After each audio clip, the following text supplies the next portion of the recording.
Okay, sorry. Uh,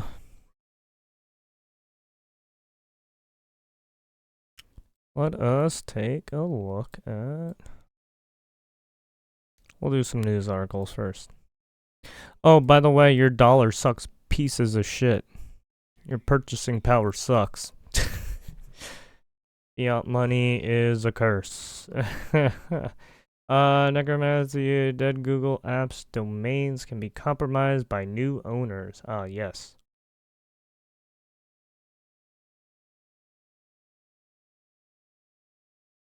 I guess because the new startups forget to take down the websites, so then new owners, new stuff, or the new guys get in. Oh, leave logins accessible. Oh, they're grabbing your data. It deleted itself from thousands of U.S. computers. Uh-oh.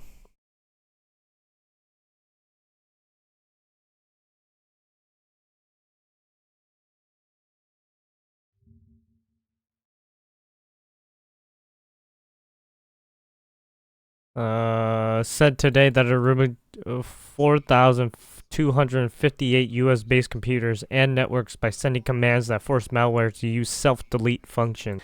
Groups, the FBI said. So, yeah, they've been, well, I mean, it's not just this, but yeah, I mean, if you really think about it, there's other malwares that people are really do not notice. And hopefully they, get rid of them. But yeah, sometimes people are unaware and they get fucked. They get fucked slowly. When a computer infected with a variant connected to the internet, BugX malware can send a request to communicate with command Control C2 server. Address hard coded with malware.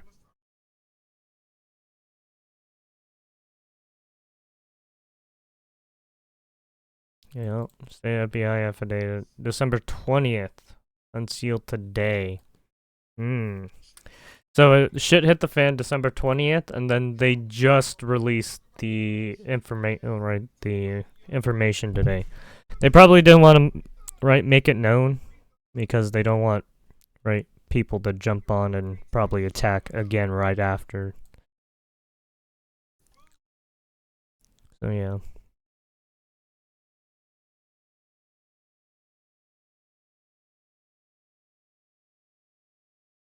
Self-delete server. Okay. Well, that's good.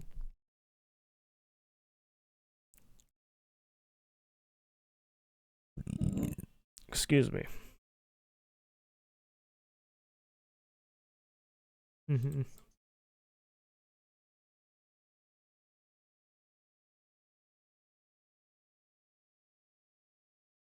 And that knows as each ISP to inform customers of the malware deletion. Oh yeah. Okay. Well, they fixed it. They're creating illicit content with its AI platform. Yeah, you're probably gonna see these a lot. Once the companies find out that there's going to be a lot of bots flooding their systems, they're gonna start fucking trying to find the people who keep fucking with them. Ongoing attacks on Ivanti VPNs install a ton of sneaky, well-written malware. Oof. Yeah. Yeah, VPNs don't protect you at... Look, you can still get fucked in the VPNs.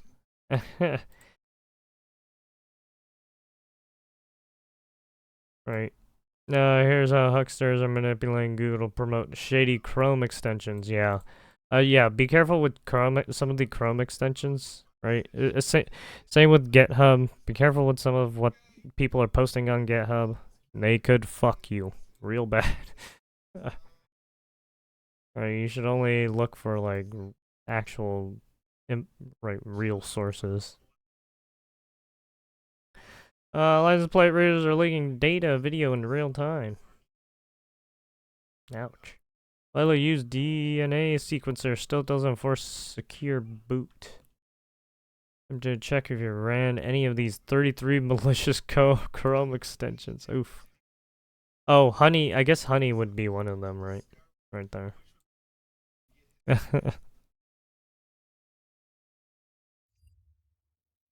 Bigger weight loss drugs asked Trump to pause price and negotiations report.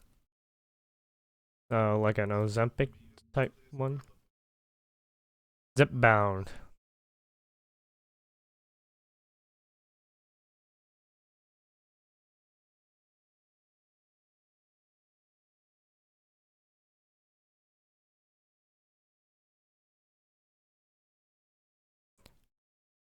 Prescription. This is for type 2 diabetes.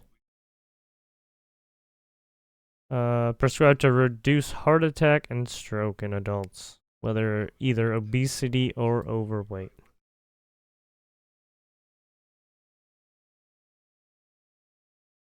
There you go.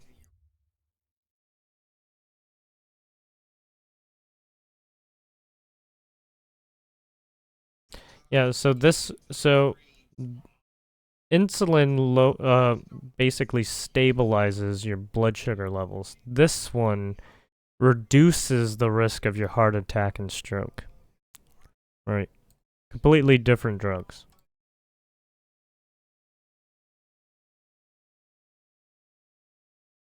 Right, these are basically in adults with either obesity or overweight. Or just type 2 diabetes in general.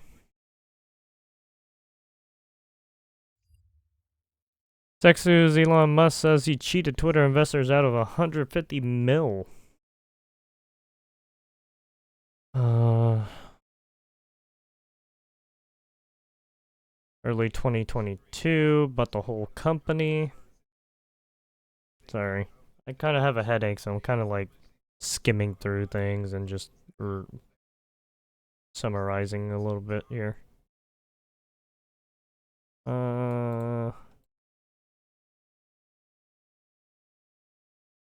Underpay 50 mil.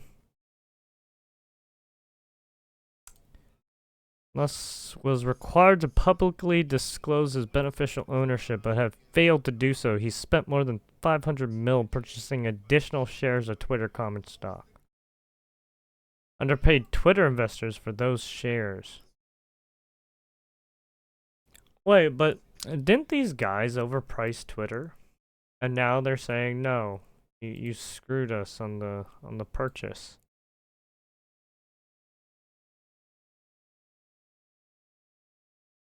It's just another weaponized doing political dirty work. I mean, to be fair, it does do that sometimes.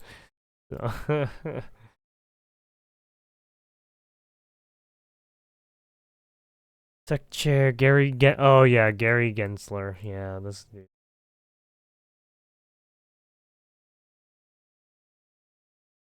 Oh, Atkins. I think he went after Trump sometimes too. Yeah. Oh yeah, this fuckhead. Yeah, this dude's a rat. This dude's a fucking. He'll fucking sell your ass out.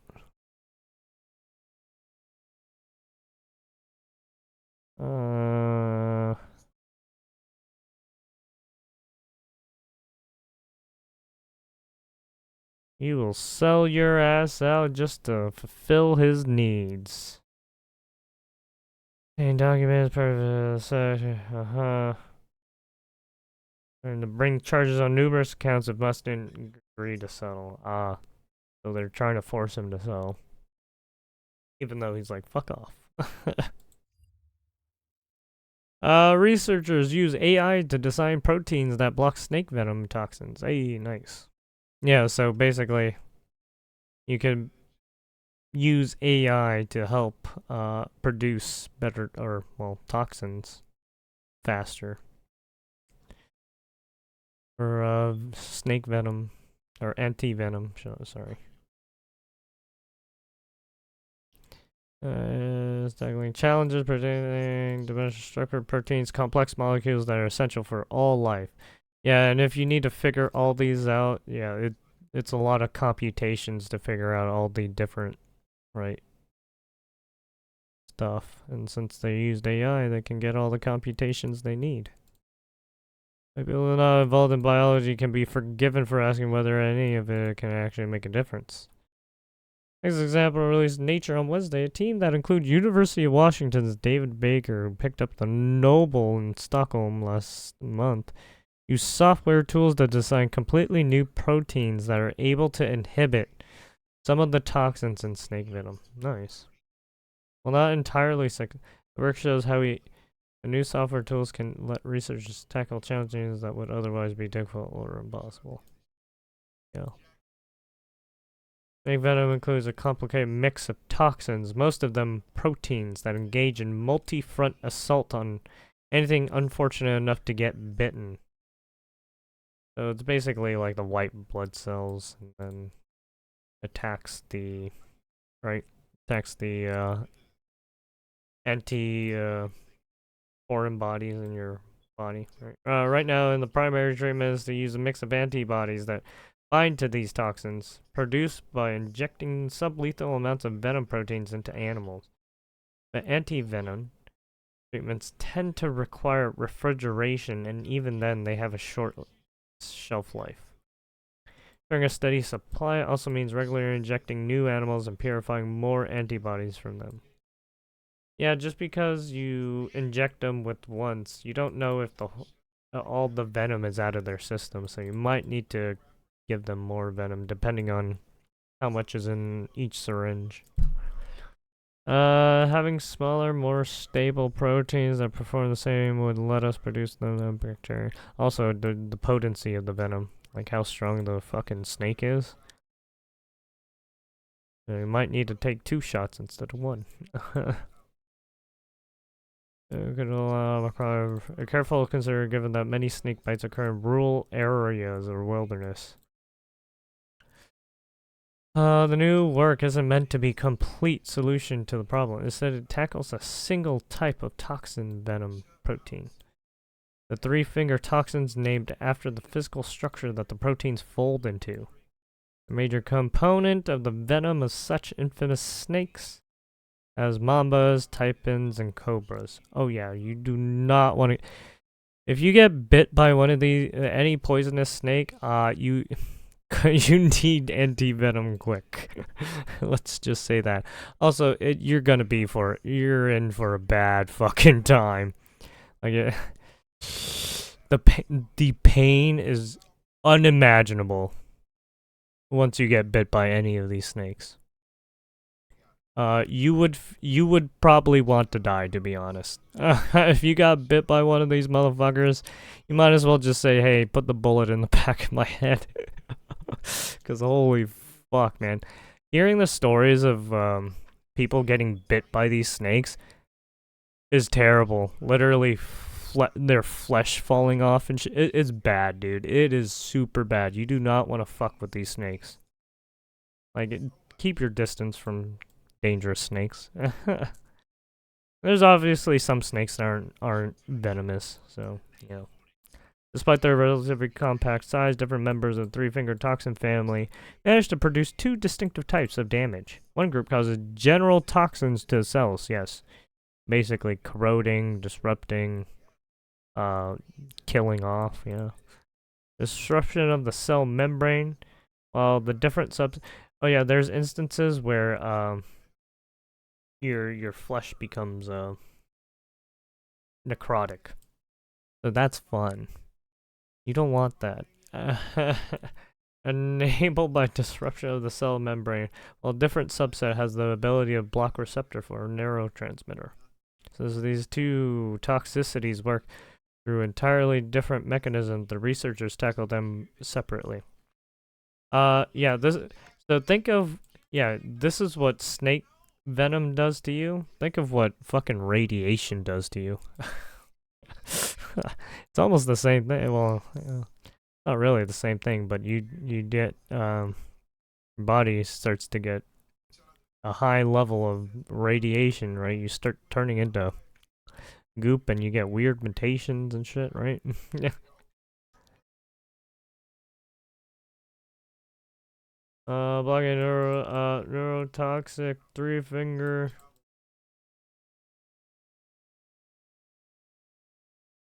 Receptors base 3 amino acids with a protein that nestles against each other.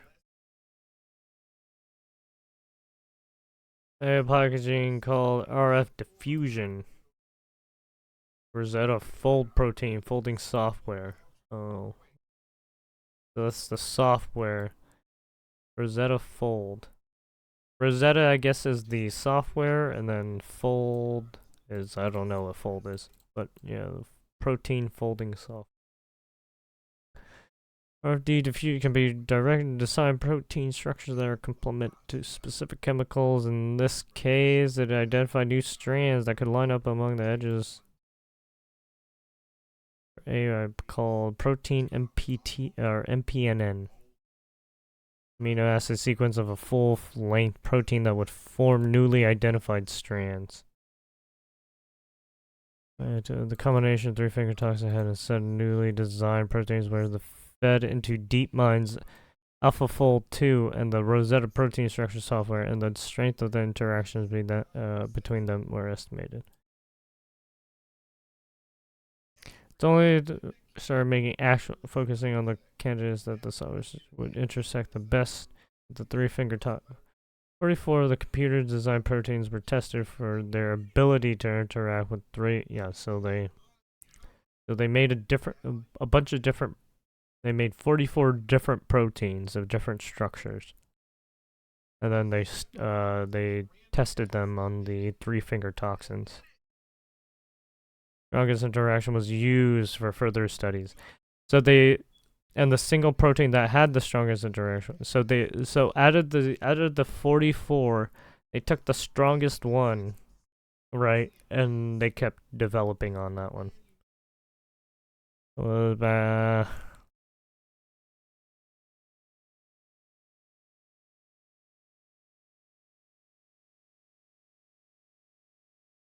They tested it on mice.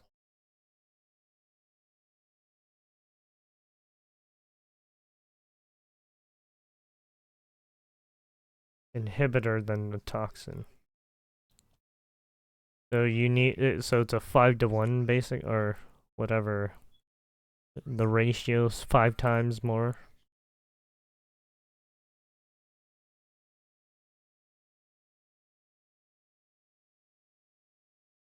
Injection into the mouse 30 minutes, which might be better reflect real world use of antivenom.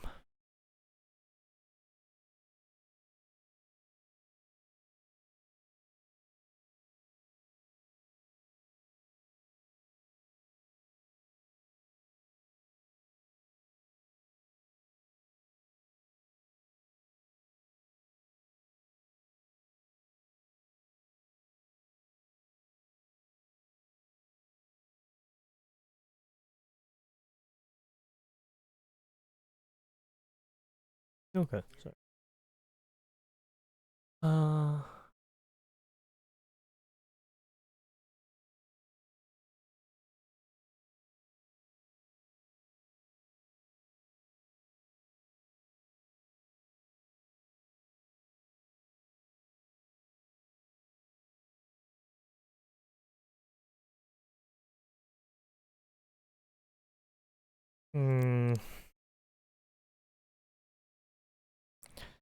Option will come to intervening without them. This will, yeah.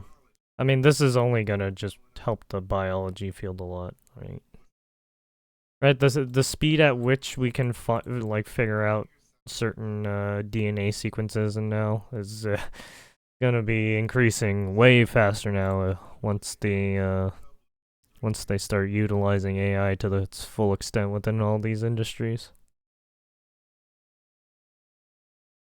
Maybe fucking medicine will get cheaper. Who knows? It's hard to say what the government and what these pharmaceutical companies are gonna do. Because this will reduce time and it's a big efficiency increase.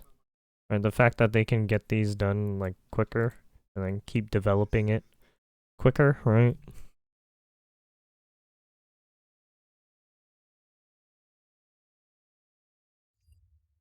US split world into 3 tiers for AI chip access. So they went with AI chips like NVIDIA currently serve as the backbone. Oh, excuse me. Rules create quotas for about 120 countries and allow unrestricted access for 18 close USA allies while maintaining existing bans on China, Russia, Iran, and North Korea. There you go.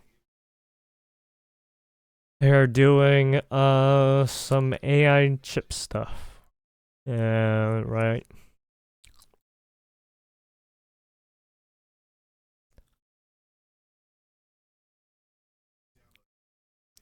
Here's your chips. Here's your chips for you fucking techies, you fucking pieces of shit. You fucking money hungry fucks. No, oh.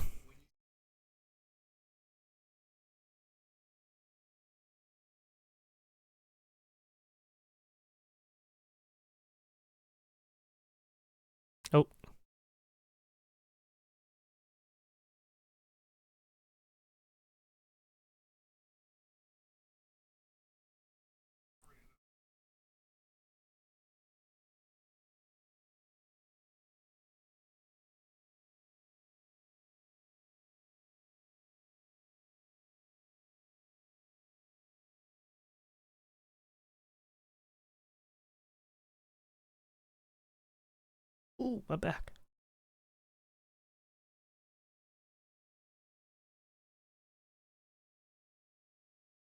Probably 7% of the global AI computing capacity.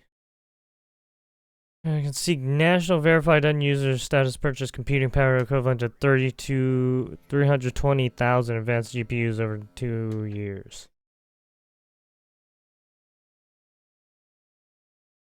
The cloud service provider receive special consideration of the rules. Companies like Microsoft, Google, and Amazon can apply for global authorizations to build data centers, bypassing country quotas after meeting security and human rights requirements. However, U.S. headquarter providers must maintain at least 50% of their computing inside the U.S. with no more than 25%.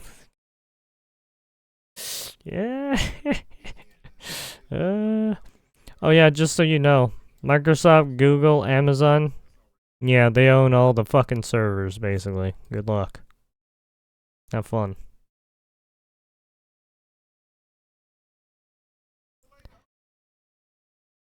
Yeah, these companies hold all the power and money. And they can just print money whenever they want. And then keep you fucking low in the dumps.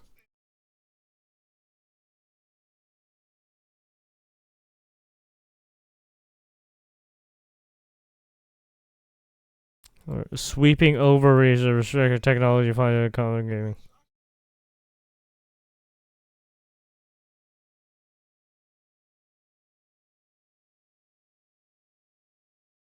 Mm-hmm.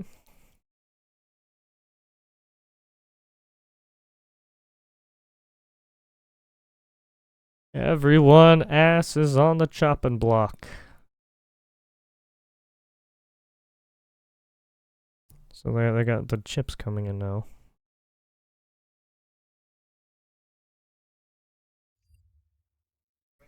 And everyone's fucking buying it up in their new phones and cars.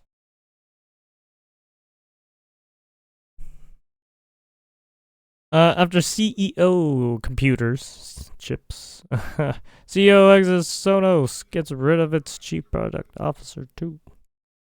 In a flurry of hype, Microsoft reorganized its entire dev team around AI. Windows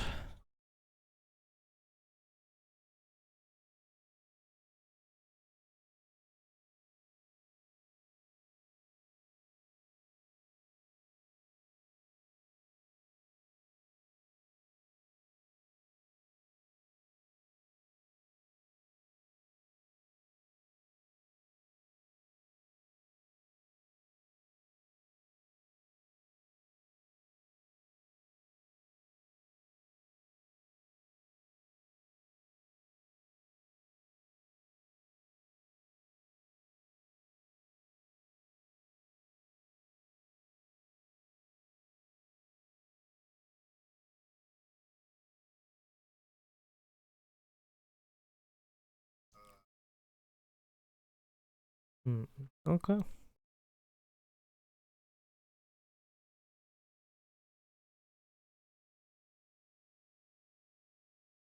Not really much in the tech I really care about.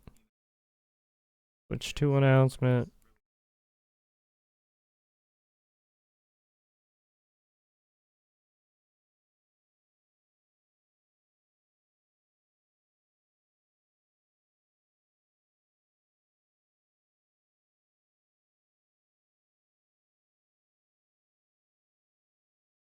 Okay. Okay. Yeah, West posts naked Pamela Anderson video as rapper sparks fears for Bianca Censori marriage. Wait, what?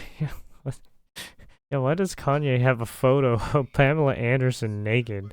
And he's gonna get married soon.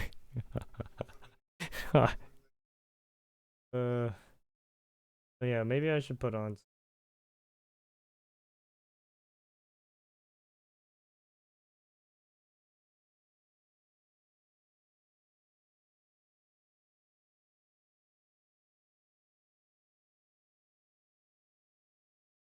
Oh, whatchamacallit?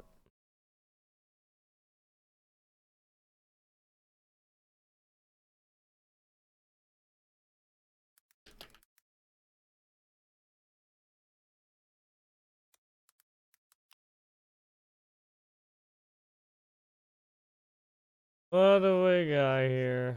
Show this up.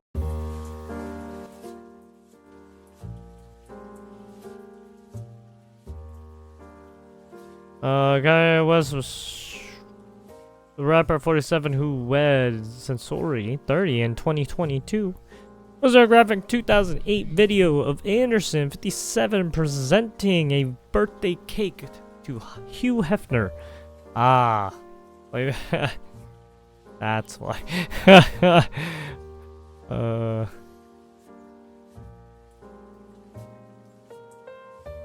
West track called Hide Yo Bitch, probably. In the clip, and that 41-year-old pinup who had performed a lap dance for the millionaire after arriving at his 82nd birthday, and nothing but a pair of high heels presented him with a cake. Pose for Hughes' racy publication 13 times. Joined the three then girlfriends Holly Madison, Bridget and Kendra Wilkinson at the party in Las Vegas. Well, there's Hugh Hefner with Pamela Anderson. I think I actually remember seeing this fucking the video of when they showed it off. Oh god, this is this is too much. I didn't know it was gonna be that fucking. God damn it. Gonna get me banned off Twitch. I can't I can't read the fucking art. Oh fuck. Nah, it's fine. It's just an article. It's okay, Twitch. Not that bad. It's not, I swear. It's not that bad.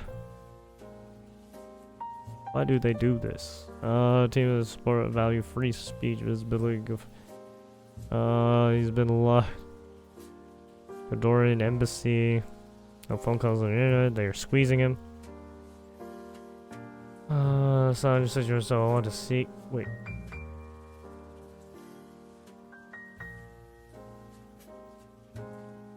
Huh? Public support could set him free? Me and my. Huh?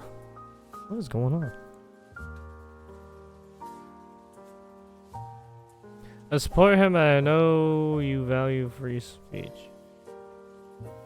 Oh, back in West and Anderson were bizarrely linked after the Baywatch star wrote a letter to him, which he says she believed WikiLeaks founder Julian is being tortured and that they are trying to kill him.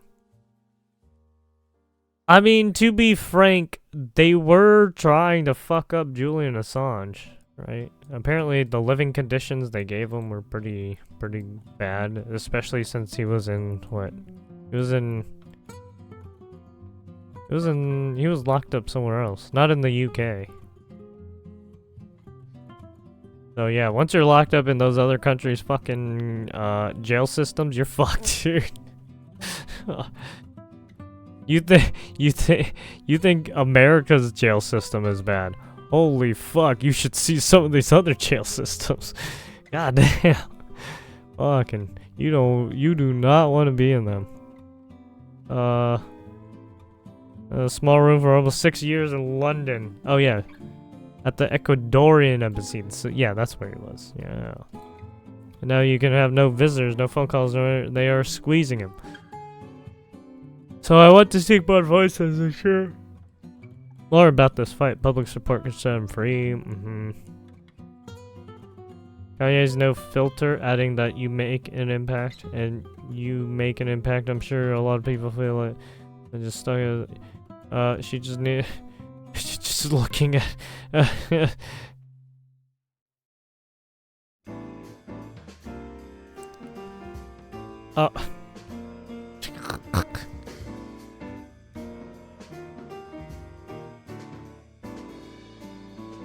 she just, hey, he's living his life, that's for sure. There's Kanye's wife, Kim Kardashian, for going for free. What?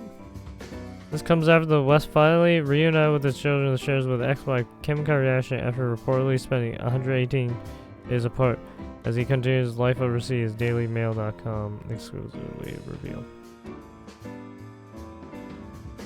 Rapper, who had been traveling with for much of the last 6 months, was spotted in Japan Tuesday. What in Tokyo?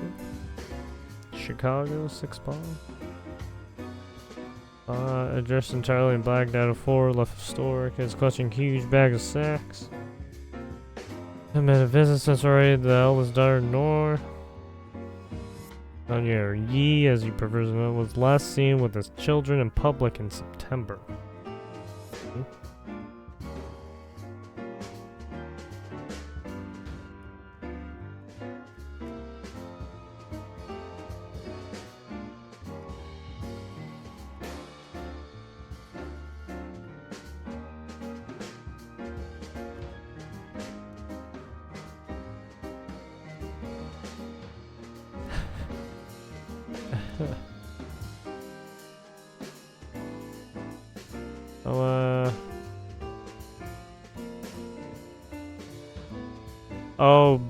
On Monday revealed that his seen former pal Shantik is partly to blame for not being in America. Has nothing to do with his children. It has everything to do with the multiple lawsuits that he's facing in the States. With all this stuff with Diddy, Kanye is terrified. Diddy is currently in federal custody, facing plenty of including sex trafficking, Pistoia claimed West had subjected her to repeat incidents of sexual art when she worked for him 2021 to 2022. Murder after he refused to sleep with him. West was denied all the claims. After a raft of new she alleges that she was sexualized by West sometimes before she began working for him in 2021. Jesus. Claimed the incident occurred during a party in Santa Monica recording studio where Combs was allegedly present. She claims that she was told to either have a drink or leave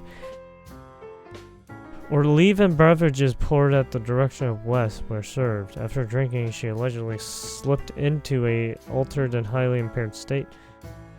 Suggested sexual relations that evening.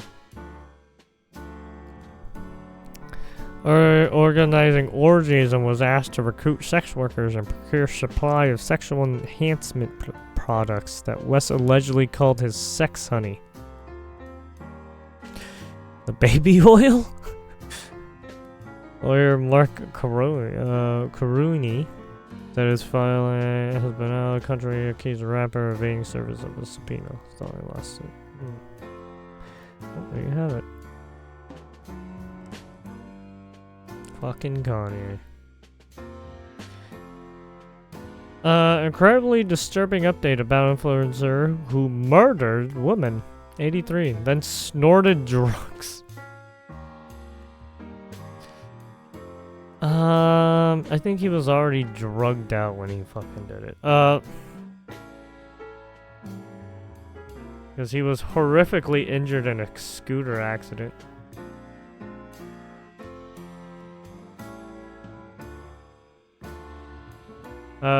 Garrett Bruno, 30, was wheeled into his arraignment. Wait, because after the... I bet the cops fucking hit him with the car or something. Like, someone probably hit him with the car or something, and that's why he's horrifically injured. Oh, God. Was wheeled into court Tuesday on a gurney after falling off his scooter in October last year and cracking his skull. Oh, okay, never mind. He is now suffering from brain damage, cannot stand up unaided. Clad in black prison garb with his bare feet exposed, could move his hands and legs, was able to answer yes to multiple composed. He pleaded not guilty to the charge including second-degree murder.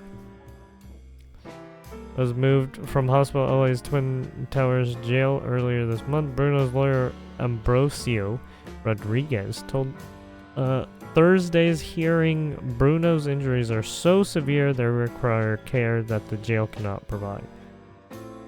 Judge Keith Schwartz ruled that because the injury was not sustained during the crash that killed Esther Aboab,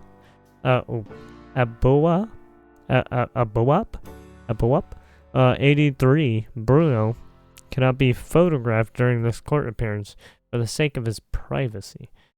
Rodriguez, who claimed his client who previously posted shirtless photos of himself enjoying a luxurious vacation to 61,000 followers, had been delirious.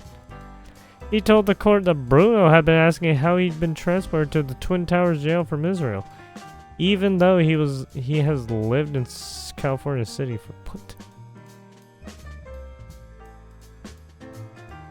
Wait, what the fuck?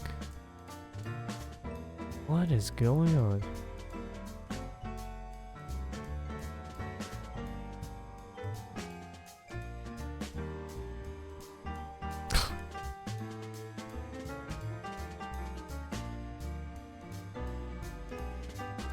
Snorting drugs, that's a whistle.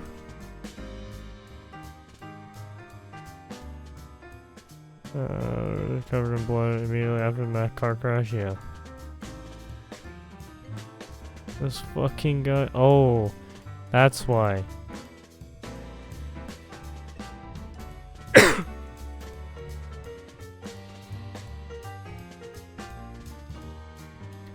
Branding him a menace to society. Shown no remorse over the October 10th death of Aboab. Sorry. Alien Mail exclusive, which showed Bruno snorting drugs on the street outside the 1.1 million West Hollywood home 9 days after the smash.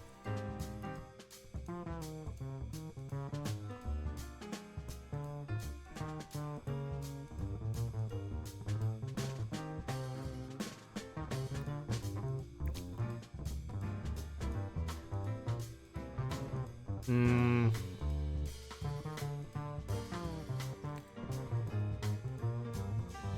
25 mile per hour Aboab was traveling in.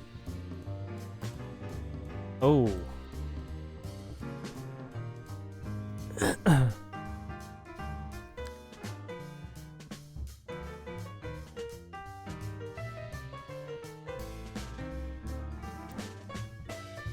What?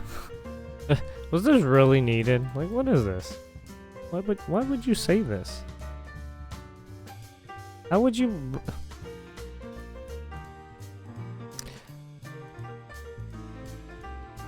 What? The dude was cracked.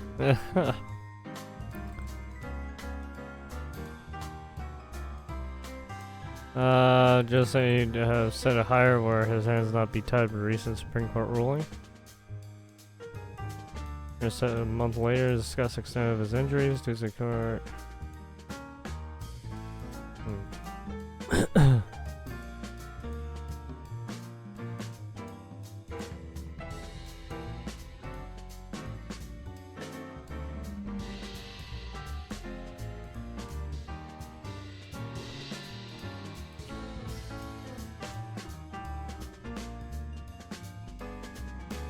Damn.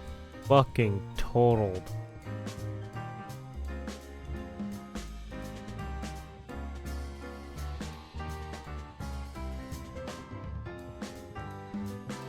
Literally just got out of the accident.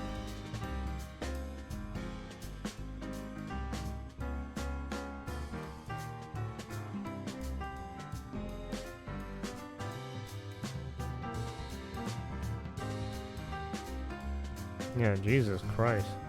Dude's a menace.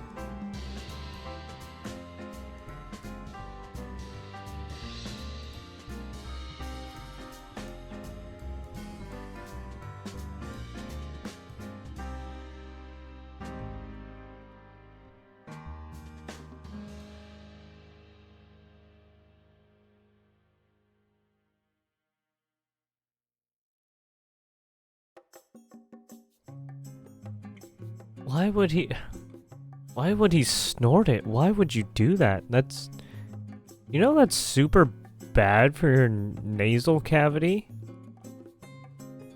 You know, if drugs were to crystallize in your nasal cavity, you're gonna start, you're gonna eat away your nasal cavity.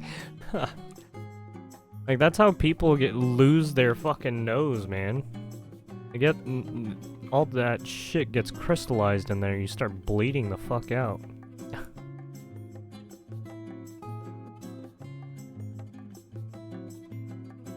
Like that shit will fuck your nose up.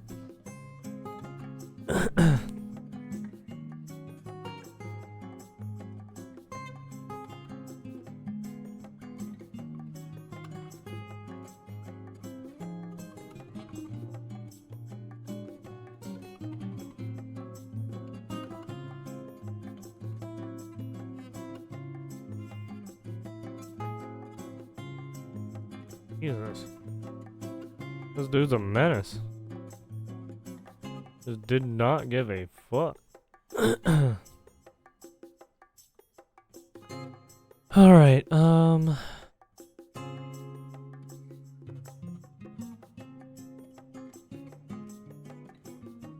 let's see you with, some meat. Definitely Clown Planet.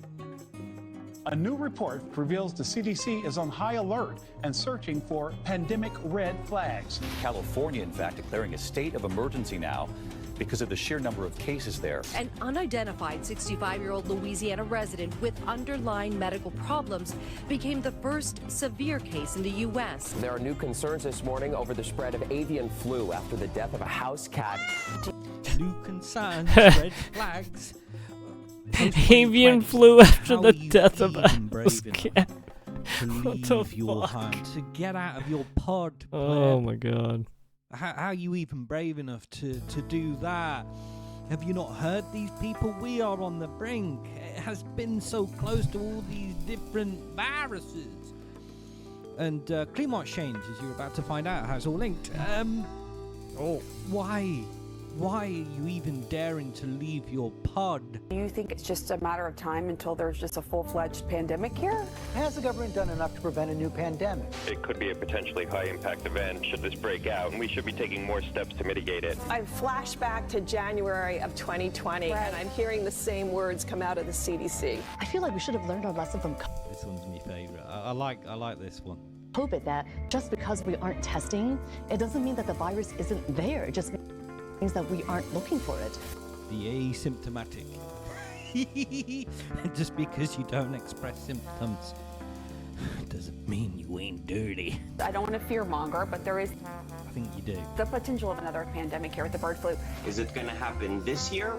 You are fear-monger. Why would you say that that thing you just said? What? Probably not. Are you scared yet?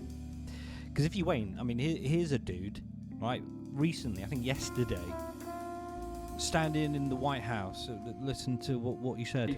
One last word, which is, I hope this is my last time at this podium, at least for a little. Oh, fucking, yeah, no. Jake Sullivan, yeah, this guy, he's a cunt. Well, I don't mean that in believe a it. negative Anything sense. I does mean, shit. The only thing that would bring me back is an unexpected event in the next few He's a days, liar. which, as you all know, is totally possible. Lie to your We've face. seen over the course of the past years. He's a liar and a bullshitter. What do you mean? But hang on, you're not meant to question it. I mean, come on. No, he's just saying that. Yeah. You hopefully won't see me back at the podium to update you on all the disasters and what might come along. Hopefully you won't see me again, but you might. In the next few days, considering all the stuff that's been going on in the past few years, you might see me. What do you mean by that? Nothing. Yeah. Just crack on. Get back in your pod. I mean, he doesn't want you to ask questions. He wants you to eat the bugs. Eat the bugs.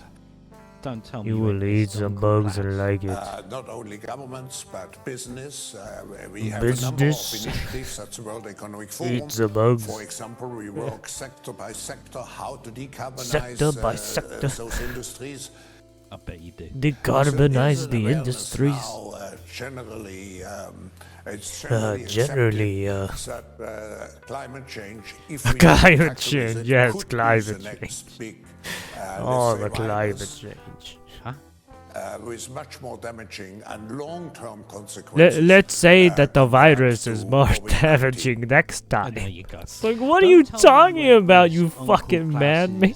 Daily, almost daily, probably weekly. Just fucking crawl over and die, you fucking old bat. Fuck you, we don't need your goddamn Of criticism. course, going to suffer a horrible death, even worse than the old Rona, as described there by Uncle Klaus. Klimanshash has the potential to. Yeah, remember when the be an coronavirus even shit bigger virus happened? than Zirona? Where everyone was fucking Alright. freaking out? Likely Or he the might be fucking coming- Zika virus? How everyone was freaking the fuck out? Dude, every time, whenever the West Nile virus, how everyone was freaking the fuck out then. You motherfuckers, dude.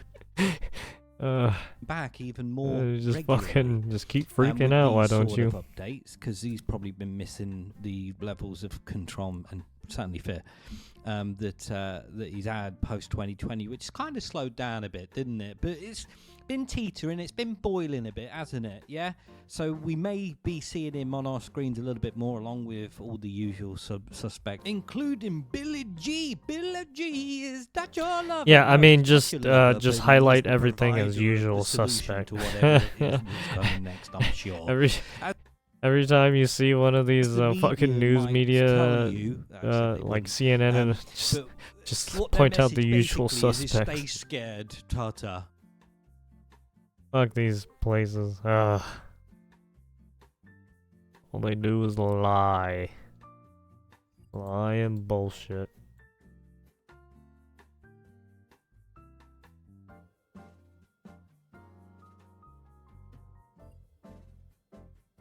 TikTok met with culture shock on Red TikTok Note. finally gets the boot in the U.S. The reason? It turns out letting a Chinese company sift through all of your dance routines, porn, and thirst traps isn't the genius move that some people thought it was. Yeah. Genius. No. ByteDance, TikTok's Yeah. parent company, is Yeah, why did people think it was a good idea to ban TikTok? I never understood that. Because you ban TikTok, another one's just gonna pop up, and it's not gonna be in your own country. It's gonna be in their country. bound by Chinese national security laws, Yeah. which means if Beijing wants your data, ByteDance has to hand it over. Yeah. FBI Director Christopher Wray even pointed out that they could use TikTok to spy on Americans, manipulate elections, you know, the usual lighthearted stuff. Now, of course, Facebook also does this, and so did X before Yeah, the so fall yeah, of the they, them. Yeah, what's so different about TikTok when every other company did it to you? Yet now you're targeting TikTok? Like what are you trying to do? Are you trying to make Twitter the The monopoly? What's going on here? Who are you trying to give the money to? And the data? What are you doing? Power. But we're not talking about that, are we? And to think, the redcoats wanted only our taxes. Yeah, I know, now right? these modern tyrants want our secrets, our porn habits, our very soul.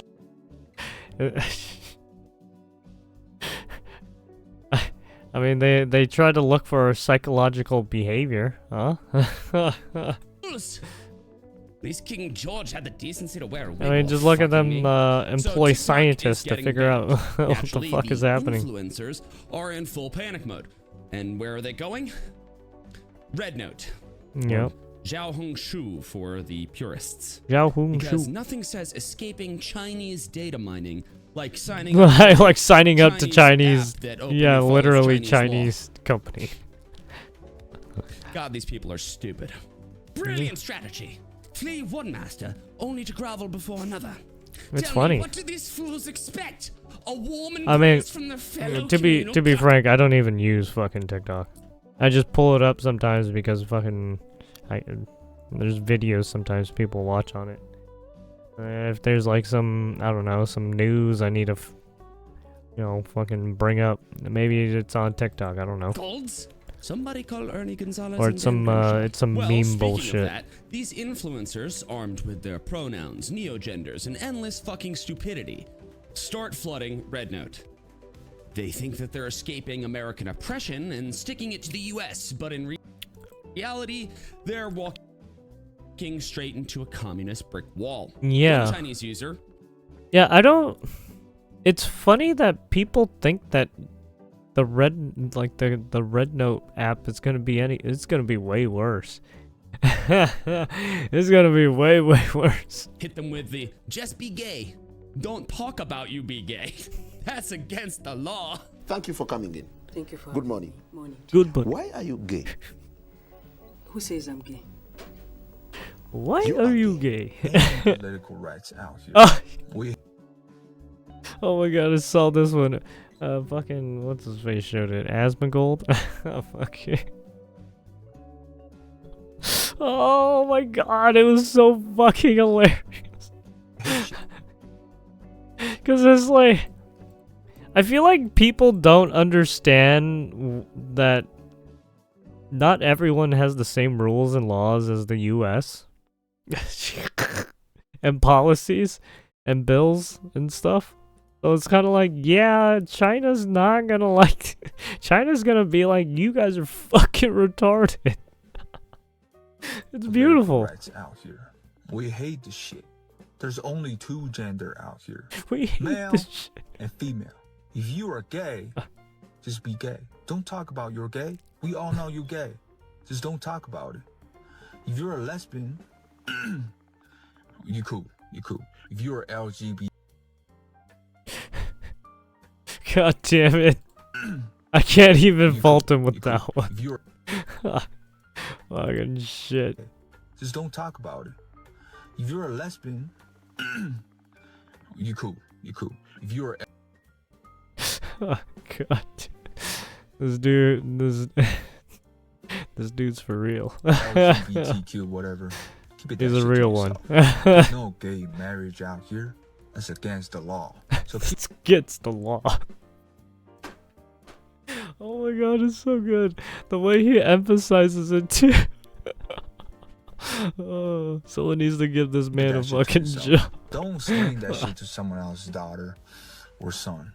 Alright? I love when the communist left thinks that the rest of the world thinks and operates like they do. Yeah. And then they meet the rest of the world. Yeah, and they're realize, just like, what the "Holy fuck shit, is the this? rest of the world fucking hates us. Yeah. Yeah, you guys have it really good in the US. You might want to shut the fuck up now. You know, back in my time, we did not have the same problem with communists. We shot them. Why is TikTok actually getting banned? Because it's not really just about the data, is it? Yeah. ByteDance has already been caught red-handed tracking American journalists' Well, yeah. IP addresses.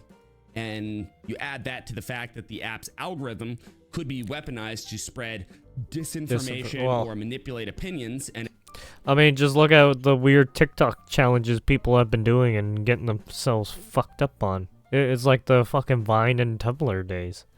it's not really hard to see why the US is nervous.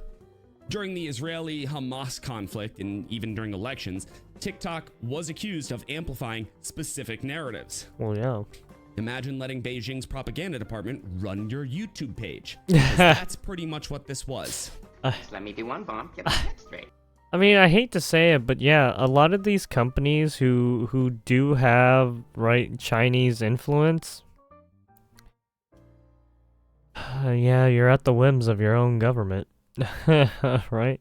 I mean, all companies who have any international influence, yes, they are at the whims of everyone's, right, everyone's governance. So the fact that what the U.S. was trying to do with TikTok, right? It's stupid because they do it themselves, and it just makes no sense. And then the policy, the government has to do something because people are so pissed off in the in the West. They're just like ban it. So it's like, there you go. Well, there you have it now. Yeah. No thanks. Some lawmakers are suggesting that we don't ban it outright, just force ByteDance to sell TikTok to an American company. There's even the idea being floated around that Elon Musk should buy it. And let's not ignore the irony. The same people that are crying that America is intolerant and anti their rights are now shocked when Chinese users are telling them to shut the fuck up. Yeah, that's another thing. It's like, why are you guys so brain dead? Why can't you just look at the fucking history book for like 2 seconds? China bans Facebook, Twitter, Instagram. They control their digital borders pretty ruthlessly. Oh, so you put it in and then I could see King George's hemorrhoids. Fantastic. Well, as TikTok packs its bags and influencers scramble to red note, only to get roasted by Chinese users, let's take a moment to enjoy the show. And to those red note users telling the Alphabet Mafia to shut the fuck up and keep their nonsense at home, cheers to you guys. Do you think that this TikTok being banned is a good thing? Let me know in the comments below. I'm going to go bang my wife dressed as a founding father. Hopefully I find my wig, because it was not in the package, you see. I must find it before I cream pie the missus. Come here, Mrs. Turtleneck. Daddy Jefferson's got some talk for you. I can watch a straight out old turtleneck. The coat tech. People aren't very smart, unfortunately. They choose a platform over their privacy. The fact that a lot of people even put their debit cards on. No, you did not. Oh my god, you fucking people are nuts. You guys are fucking crazy. No way did these people actually put their credit card information in there? Oh fuck. Oh my god, I had no idea you could actually do that. Fucking you. Why do people love eating shit? Like, what the fuck? Mao Tzu. Oof. Mao Zedong is coming to fuck you in the butt. But the funniest show yet, Tech, I actually laughed a lot. Idaho, USA. Idaho. Okay, I'm sorry. You all the outfit tech defining definitely the founding turtleneck. Should you use TikTok? No. Did the government have the ability to decide what apps you're allowed to use? Fuck no, exactly. Like, the fact that the government is trying to tell you what apps to use and not use, it's like people trying to tell you what games to play and not play. It's like, what the fuck? Get the fuck out of here. I will choose what I want, you fucking weirdo.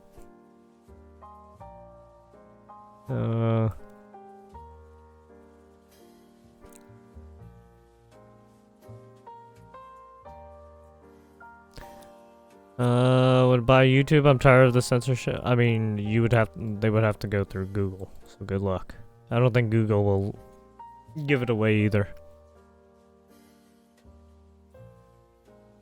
Just like I don't think Amazon would give away Twitch. Or I don't think Amazon would let Twitch die, so to speak. Because those people on the platform are walking billboards for them.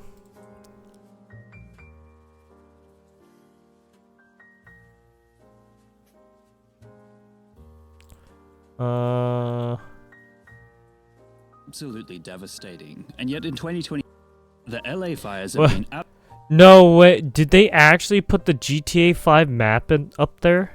Oh my god. Absolutely devastating. And yet in 2025, they are being heavily spread via meme culture. No way. They actually put the fucking GTA.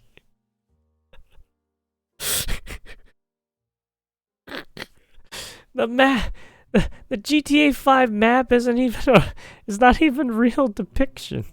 Ripping through social media as they do every year they occur in California. The 4chan green text about Australia exporting eucalyptus trees has been shared, as it is each time there's a fire in California, Oh, and yeah, I've seen I it pop bet. out in countless situations as people use humor to diffuse their fears regarding the Yeah. situation. However, this tragic event, and the memes surrounding it, have become a textbook example of citizen journalism. Not only are the news stations showing footage filmed and uploaded by themselves, but a vast majority of clips come from those who are affected, those who are on the front lines on the ground experiencing the fires. It is in this manner that memes about the devastation have spread, Yeah, like, born from the look experiences like of it's those under who are in siege. LA and are going through the horror of it all.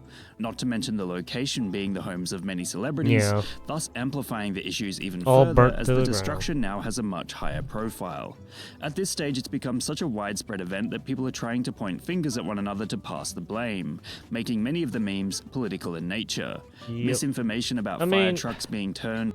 Yeah, I mean, I hate to say it, given what's happened with Trump being in power now, or soon, yeah, a lot of people are gonna try and make it political. Also, the fact that the Trump told Gavin Newsom, right? All of these people have been telling these fucking idiots, hey, you gotta do something about this. Because if you don't, it's gonna be bad. And then look what happened. Just look what happened.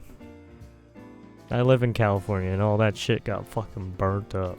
Or held indefinitely for emissions testing has Honestly, I could even, if I wanted to, I could literally go take my car and probably go to the outskirts of just the outskirts of where the fires are going. Not too close, obviously. But I could probably film and show you what the fuck these idiots did. Because they're fucking retarded. on Facebook to the Literally point that let the California whole Fire has had to fucking officially place say go that up this in is smoke. not happening within the comment section of one of their own posts, which is kind of crazy. Then there's CEO Keith Wasserman, who posted about wanting to pay for private firefighters to protect his mansion, sparking Yeah, that was outrage from weird. people who believed him to be attempting to take resources away from the front lines. It's turned into a political discussion as people look for someone or something to blame for the destruction, and many of the memes reflect this anger and frustration. Well, I mean, As such, honestly, it's solely to blame on Karen Bass and fucking Gavin Newsom. They're the ones who run this fucking state, to be honest. Right, Deanna Feinstein, right, all these top politicians who live in fucking California. It's on their fucking heads. Social media has become not only an outlet for sympathy and donations for issues faced by Los Angeles citizens, but also a battleground as many unfortunately use the tragedy as ammunition to further specific ideas Yeah, a and lot of generate people have been clicks. trying to. Yeah, you got the looting and stuff. Yeah. Knowingly or unknowingly. Consequently, the idea of citizen journalism has become a double-edged sword here. Yep. For some, it Oh has yeah. been Yeah, people are like, "Oh, is it really happening? Oh no, it's not happening. It's not happening." Fucking idiot. a useful tool to help organize and learn about the fires, and for others it has become a perfect way to spread misinformation, even with Yeah. memes. In short, the LA fires have become the centerpiece of drama on the screens of those using social media, as the Yep. memes surrounding it have the potential to help or hinder those involved with the devastating event. What meme would you guys like me to give a lesson in next? Let me know in the comments below. And remember, like and subscribe. Like and subscribe. Or else. Well, I mean, they want to fuck you in your throat box, so. Is this what women want? Oh, when with the whole Tim Holland thing. I mean, hey, if you're a guy and you can't like be serious for like, I don't know, 10 minutes and and dance around like a fucking chick, I don't know. It's not that deep.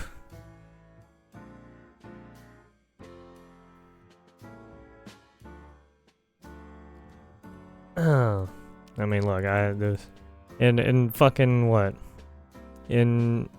Was it middle school? No, it was elementary school. Elementary schools, they make you do a lot of fucking, oh well, not a lot of plays, but they make you do like 2 plays or something. At least for me, I was like, fuck, I have to do this. Fucking hated it.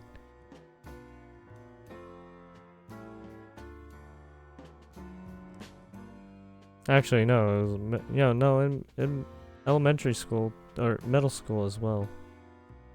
Oh, because there was choir. Choir. Oh, I hate it. I hate it.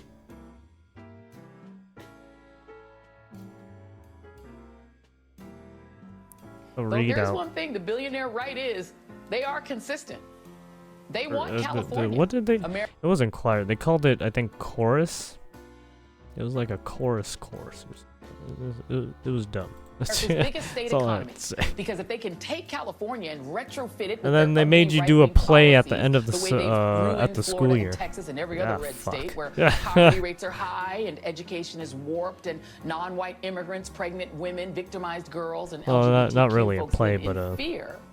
Then recital. The fight for permanent control of America is basically over. They can drill and frack California till the fires this past week.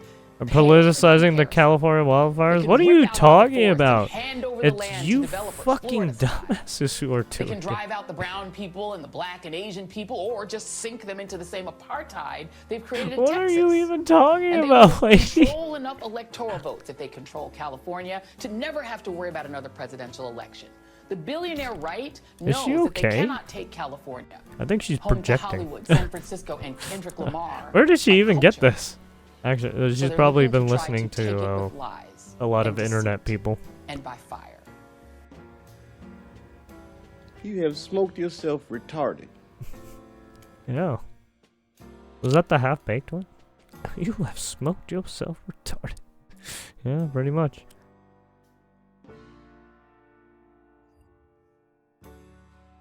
And to keep boys out of girls' sports. But there's one thing she said that got me confused. Republicans who have voted consistently against the Violence Against Women Act, who have taken away the right of all women to choose and have control over their own body, who, as women, are bleeding out in parking lots across the country. Stop it right there. Women are bleeding out in parking lots across the country? Yeah, what? The other day, I went to both Target and Best Buy. They've both got big parking lots. Oh no, were there anybody bleeding out? Bleeding out anywhere. Sorry, this is Oh. the best AI would do for me. Have you seen a woman bleeding out in a parking lot?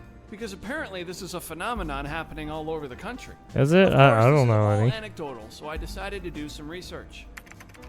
11 dies in parking lot, yeah. Woman dies after Whatever. being hit by her own vehicle in parking lot. SDPD. What? Hit by her own vehicle. What? Investigating death of woman run over in San Ysidro parking lot. Massachusetts woman struck, killed in Ocean State job parking lot. Woman critically hurt after being hit by snowplow in Aldi parking lot. Well, I stand corrected. I guess AOC... I mean, I guess she isn't wrong, but what the fuck? What is she trying to do? is right. Women are bleeding out in parking lots across the country. But what does this have to do with anything? Does she want to ban snowplows? Now that Yeah, do you want to ban vehicles now? Like, what? Didn't you guys already like try to ban vehicles or try to like fucking sue the vehicle companies so much they were just like, dude, you guys gotta fuck up. that is a much better job by AI. Then I remembered Kamala said something like this before too. Pregnant women who want to carry a pregnancy to term, suffering from a miscarriage, being denied care in an emergency room because the healthcare providers are afraid they might go to jail, and she's bleeding out in a car in the park. Oh, she is it too. She didn't want that. So I decided to narrow my search. Oh, I see. So this is what this is about. Oklahoma woman with non-viable pregnancy says hospital told her to sit in the parking lot until you bleed out. All right, is there any follow-up to this? U.S. government rejects complaint that woman was improperly denied an emergency abortion in Oklahoma. Yeah. This is Joe Biden's HHS. So what does this mean? At the very least, they're saying the hospital did nothing illegal. Feel free to go down this rabbit hole if you want more details. But the fact remains that AOC said, women are bleeding out in parking lots across the country. So next time you're walking into Target, take a quick look around, just in case. Fucking dumb bimbo. I'm surprised that people still suck her fucking Fuda.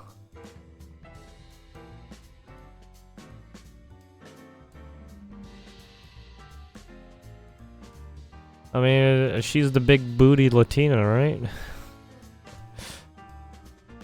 They gotta try and get in their good graces. Fuck. The reality is that you're not one of the boys who have legs. You'll never be one of the boys who have legs.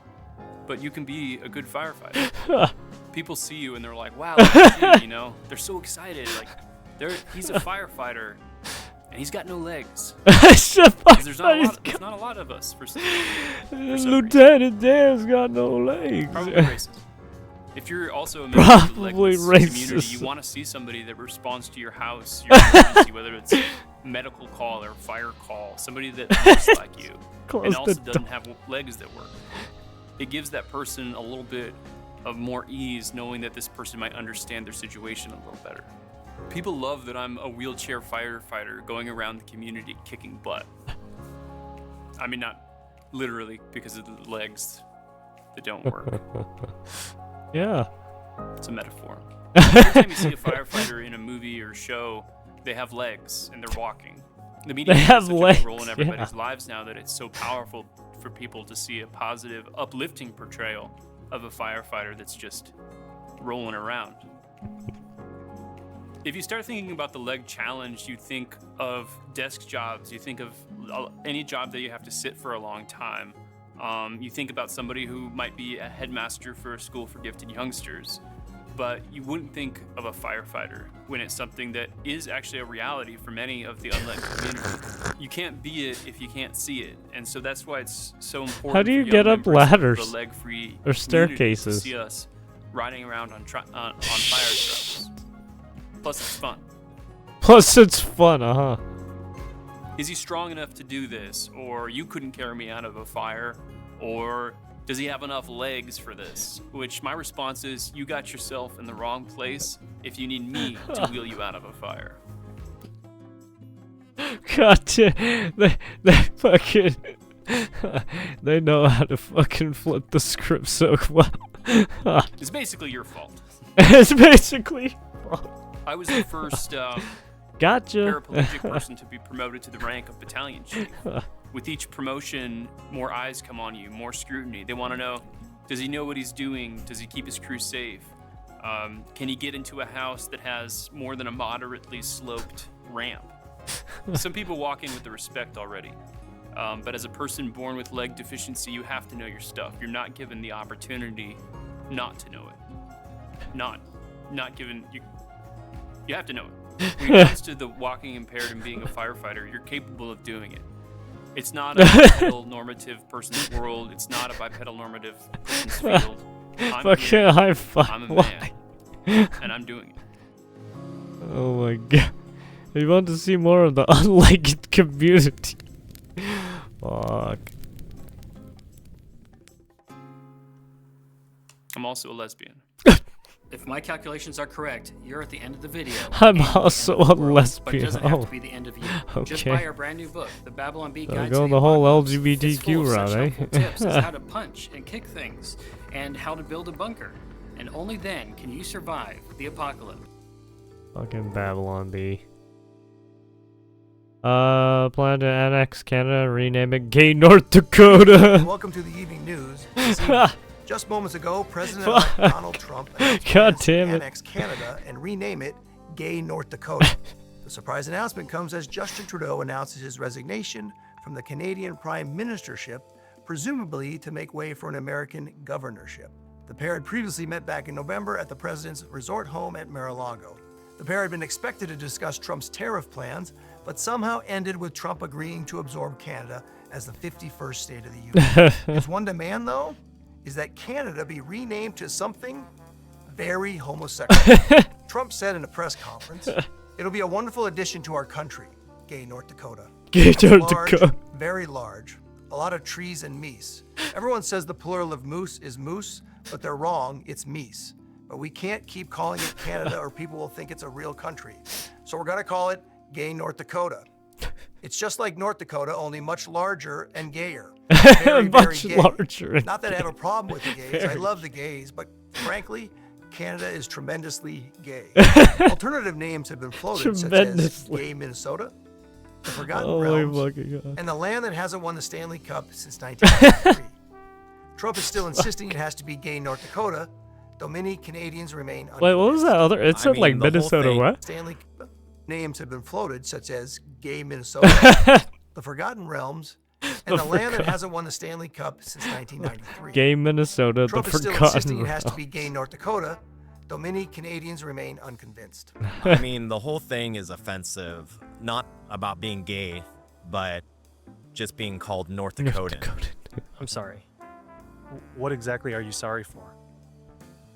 I don't know. I'm just sorry. I'm sorry. The Trump camp is bullish over the move, as Donald Trump Jr. stated. They'll go along with it. Sorry, We're offering eh? them the opportunity to finally become Americans, which is what they've always wanted. They'll be nice about it because they're Canadians, or should I say, Gay North Dakota. Gay It's not North all Dakota. hostile, though. Trump has offered Justin Trudeau a leadership role, which would make Trudeau the first female governor of Gay North Dakota. Coming up, Trump announces his plan to deport over 5,000 illegal immigrants in just one Honda Civic hatchback simultaneously. Good evening, Sunday evening. Good evening, Sunday evening. Welcome to CigarPage.com, the independent American-owned home of the free and land of massive savings. If you love high prices and hate freedom, then go ahead and shop with the fastest lowlifes known as our competition. If not, we invite you to try this top-rated premium cigar collection for just $19.99, shipped free. Whoa, That's want over some 80% cigars. off retail. Visit CigarPage.com/Canada for your special offer. Canada. Oh, Toxic greetings, Bird masculinity. Traveler. I Did haven't you smoked a enjoy the cigar in a video I while. displayed among your viewing portal? I don't like smoking cigars just because they're so fucking hefty. I mean, you're supposed to just chill on it and like put it out and like, you know, come back later, but fucking. I can do more than that. I ask 3 things of you. Please like, subscribe, and comment. Otherwise, I shall summon my dark magics. Ah! I also have an Apple Watch. And cigars, you gotta really just like, it's like outside stuff. Can't really smoke it inside.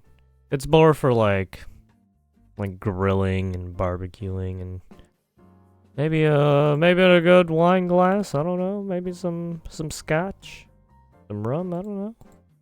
Anyways,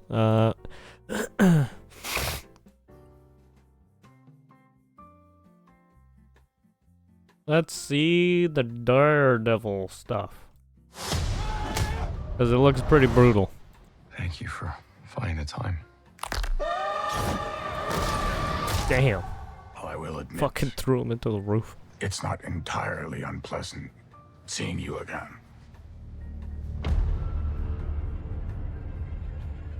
A lot of time has passed.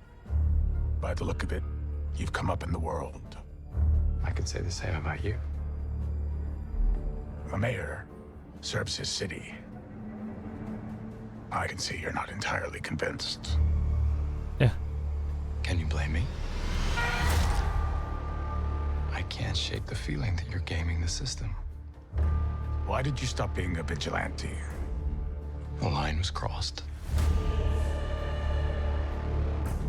It's hard to come to terms with a violent nature. Hating the power it has over us.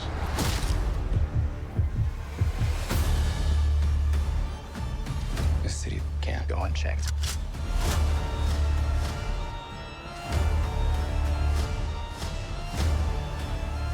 Sometimes peace needs to be broken. And chaos must reign. Chaos.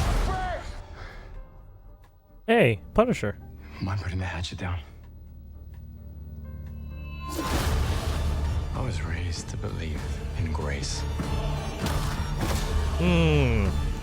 Interesting. So they're actually bringing back the Punisher. Is he gonna have a big role? Probably not. Also, it's Disney Plus. Oh, that looked pretty brutal. That's good that they didn't shy away from how brutal Daredevil actually is. Yeah, I think in the first movie. Yeah, even the first movie was pretty brutal too. And then they made the show.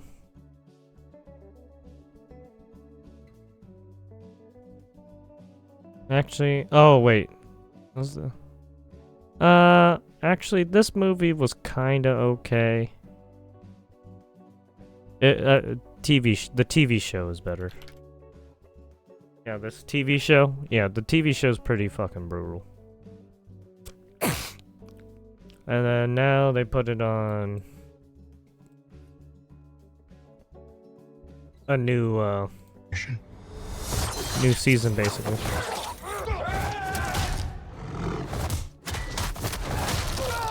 Oh. Jesus. Broke his arm, smashed his skull into the floor. Not bad. Yeah, it's surprising to see it on Disney Plus now.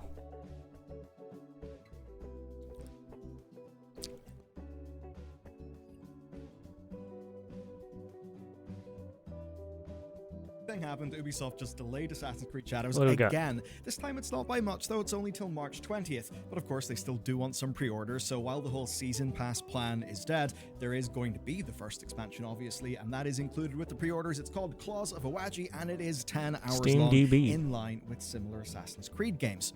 So in one way, that's the new news, but it's not really. It's not the complete story. Because, yeah, players are skeptical, but what's going to matter a hell of a lot more to Ubisoft is that their investors are not particularly happy. Not at all. You see, Ubisoft stock is down from its highs of €99 to just €12 today. And it would be super easy to just say, oh, that was the COVID bubble. All the stock numbers were stupidly up for games.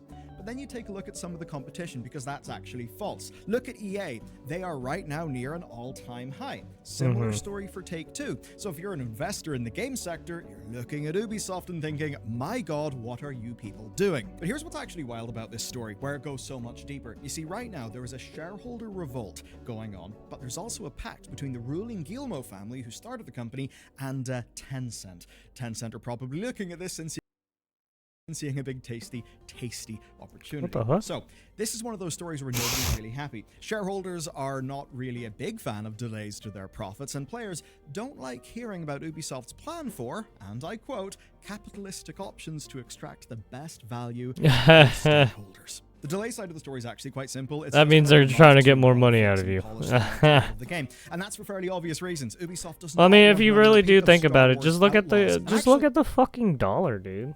Purchasing power of the fucking dollar sucks so much balls. It is sold shockingly bad. I mean, we knew it like sold pretty badly. Ubisoft pretty much admitted it as much. But a new stat like, if you really looked at it, how the purchasing power of the dollar over the fucking decades. Yikes, dude.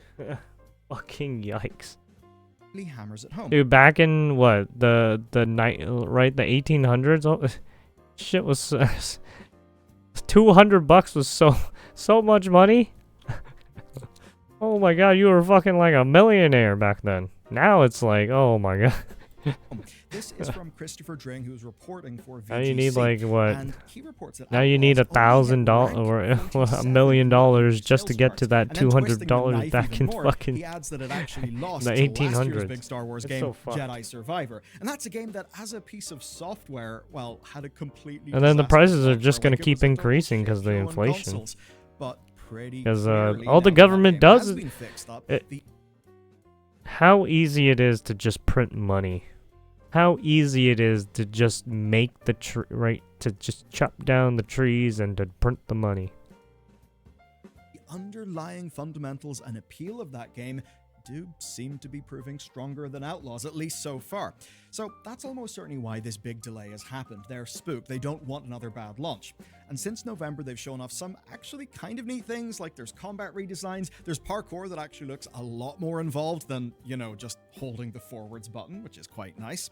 And I mean, look, it is kind of fun to clown an Ubisoft, and they've done a hell of a lot to be clowned on, yes. But from a consumer point of view, this is actually good news. I mean, whenever a company is basically afraid that if its game isn't good enough, people will reject it and not buy it, that's a good thing for us. And if they then start to delay their games to polish them more, well, doubly so. That's good for us. I mean, look at the state of some modern games. And what really drives it home for me is looking at Outlaws, where Ubisoft Corporate clearly learned that it's so much harder to salvage a busted launch than it is to just delay a game and get Well, it I mean, right. if they would have This just is made quite the spooky for character Ubisoft. attractive, So it would have the been game fine. is a respectable 76% in Steam, but it You doesn't literally cost have to 2,000 get reviews. a That is not mod that much that whatsoever. actually Its puts player counts are real low. the They're actual actually actress who eclipsed, played not just surpassed, the character eclipsed into the by any game of the last as three the Assassin's character Creed mod, games. I mean, and when I it looks checked earlier, Assassin's Creed Odyssey was at 100% 11,000 better. concurrents, and Outlaws was at like 750. That really does tell us something. And in fact, Assassin's Creed Unity and Black Flag are Holy. also both beating Outlaws, which,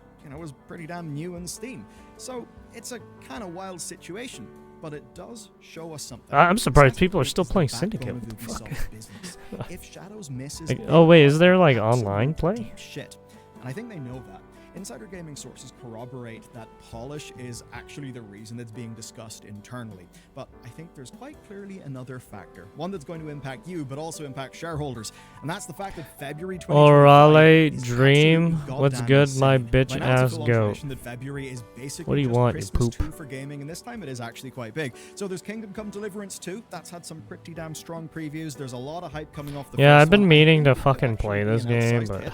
But there's also Avowed. There's Like a Dragon Pirate Yakuza in Hawaii, which is rather funny because Yeah, I've been meaning to try and play the Ubisoft, first one, but I Black might just Flag, Skull wait and until the Bones. second one, Anyway, to be honest. There's also Monster Hunter Wilds, and there's 'Cause I don't- Seven. Now, for I don't really comparison, got much March, that which is time the month right when now. launching in, has I'm got about to go Split back to Fiction and fucking Football Manager 25. university. So it's a stacked February, but Wilds really is going to be the big one here, and that's because Monster Hunter World was And this Capcom's one's highest gonna be selling annoying game too, ever. because I gotta Like, work that on game's performance is absolutely unhinged levels of big, and I think even more important for Ubisoft, it was massive on consoles. If you're Ubisoft, you absolutely do not want to be competing for the same dollars in the same month.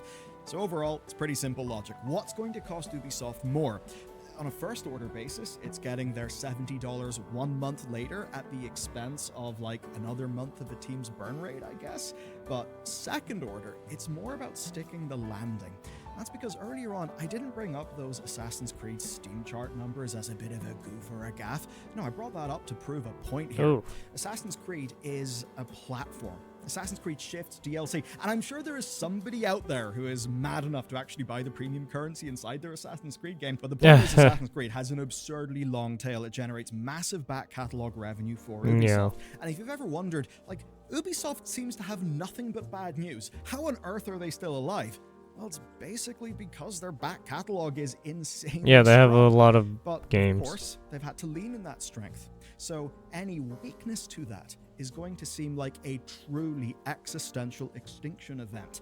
And that is only giving ammunition to a group that I've got to imagine CEO Yves Guillemot basically considers to be the enemies within. Let me lay out the stakes for you. So on one side, we've got Yves Guillemot. Now, in the 2010s, he and the Guillemot brothers entered a pact with Tencent. And this was to fend off a hostile takeover attempt by Vivendi, Vivendi being a big French megacorp. And from then till now, that pact has kept the ruling family in control. Of course, not all has went well since then, and other investors are understandably quite angry. Per one activist investor, they're not exploiting their core IP properly, and that investor, AJ Investments, are going to come up later in this video, and that's because they basically want a big private equity deal to completely change how the company runs, gut everything, and hopefully turn a quick buck. And the thing that's interesting about them is they started off with a relatively small position only recently, which was obviously when the stock price was heavily depressed. So, you know, when Tencent Holdings at the top. Man, Tencent is in every fucking thing. AJ Investments, but it's not for Yves Guillemot and the Guillemot brothers, because for them, it is the family business. They founded it. That's why they're going to defend it as much as they can, especially because they do have scars. As an example, you know Gameloft, the people who just like clone mobile games? Yeah. That was a Guillemot thing until hostile takeover by Vivendi. So they want control. And all of this is why the other statement from Ubisoft matters. It's the one that was sent to investors, especially this snippet that people really loved. I'll read it out. Ubisoft has appointed leading advisors to review and pursue various transformational, strategic, and I think the fact that some of these AAA game companies didn't go into the whole mobile space early enough, I think it's hurting them a bit, probably. Well, it, along with the rest of the statement, does have a pretty clear meaning. So here's a word. Because some of these companies don't have too many mobile games. For not being profitable enough, so we said we'd find it seems like a lot of people play mobile games, right? Now we've paid somebody to go and do that for us, and they'll probably find a few. Or well, not really a lot of people, but floating around us, but we can't. They don't have any like assets in mobile. Statement meant simple enough, really. And they call out things like, say, closing. Right, they're not being quote high-cost geographies. Their portfolio isn't diverse enough. Whole fallout of XDefiant shutdown. And really now we're just in essence, I guess. See, what's likely happening here is. Well, I mean, some of these companies don't need to do that. Waiting for the Guillemots to cede some influence in return for funding a family takeover. Think about it from Tencent's perspective. It was Tencent's deal that allowed the Guillemot. Oh, then again, maybe they're just making poop games. Ubisoft. Now Ubisoft is very much embattled. Yeah, I mean, not a lot of not a lot of people played the recent Assassin's Creed stuff. That'll be quite I mean, fun, some I'm people sure they're did. licking their lips. Now, did this statement to investors actually work? I would say so far not really. You see, But yeah. their CEO and CFO. Yeah, not a lot of people are playing Ubisoft games, to be Things honest. like actual sales being considered. Are there people wanting to buy the I company? mean, there's still What are cost people playing savings at Rainbow hand? Six What can be sold off Siege from and Ubisoft? right. They were even asked if Maybe Tencent's military ties would be a problem for the United States, and basically answers to Wait, those what, questions in the Q&A. Division were, 2? not really That's also present. Ubisoft, I think? Basically, Ubisoft couldn't really say anything, not while a deal is in progress, and when anything that they say will rock investors, which is why we got insane corporate word salad that frustrated everybody, both players and investors, by basically saying nothing. And that means that for Ubisoft, there is only one way out. And that is shadows. Place yourself in Yves Guillemot's shoes and basically imagine this. Your single most important product underperforming right as you are negotiating some form of buyout deal. That's what's on the line here. That is not good. And that is why, for the company, Shadows has got Yeah, I mean, not they've just for the been company, going but its downhill, and owners then for this its shit, leadership. this happens, March like, the oh. 20th is the latest that they can launch while I'm getting still hit seeing real, a full week sales like a in triple Q4 whammy. of the financial year. And insider gaming sources, who, by the way, have continually been spilling bad news about Ubisoft as well, they did report that pre-orders were high, actually, before the game's delay, and that they still look strong. Now, the thing is, that may seem completely mad, right, if you live on Twitter and YouTube, but it's actually not. Assassin's Creed has an absolutely, genuinely huge audience. I mean, take a game like Valhalla. To so many people, that ended up being the peak slot game. But actually, if you look at the sales of Valhalla, they Oh, it are made $1 bill. utterly gargantuan. So that likely means that Ubisoft leadership are kind of buying time here, right? Especially Yeah. with such a fluffy statement like that. And I think what they want is even more polish so that they can then, of course, have some maybe short-term positive word of mouth, maybe some like good reviews because of the combat and movement improvements to the game, the launch build, polishing, which they very much will want to avoid a sort of Outlaws-like situation. I mean, and when I say all their eggs are in the Assassin's Creed basket, I really do mean it because, well, all else that they've got officially scheduled is a season of Mythic Quest, because they do that with Apple TV, and some live service updates. Like, that is straight up it for the first half of 2025. Now, there are plenty of games in development. So they've got a new Far Cry game, they've got a new Ghost Recon game, there's the Sands of Time remake, might happen some decade, there's a Black Flag remake, and a bunch of other Assassin's Creed projects like Hex. But if you ask me, the real question is what Ubisoft will even look like by the time those games come out. The thing that shone through clearly in researching this story is that analysts expect that Ubisoft will not make it through 2025 unchanged.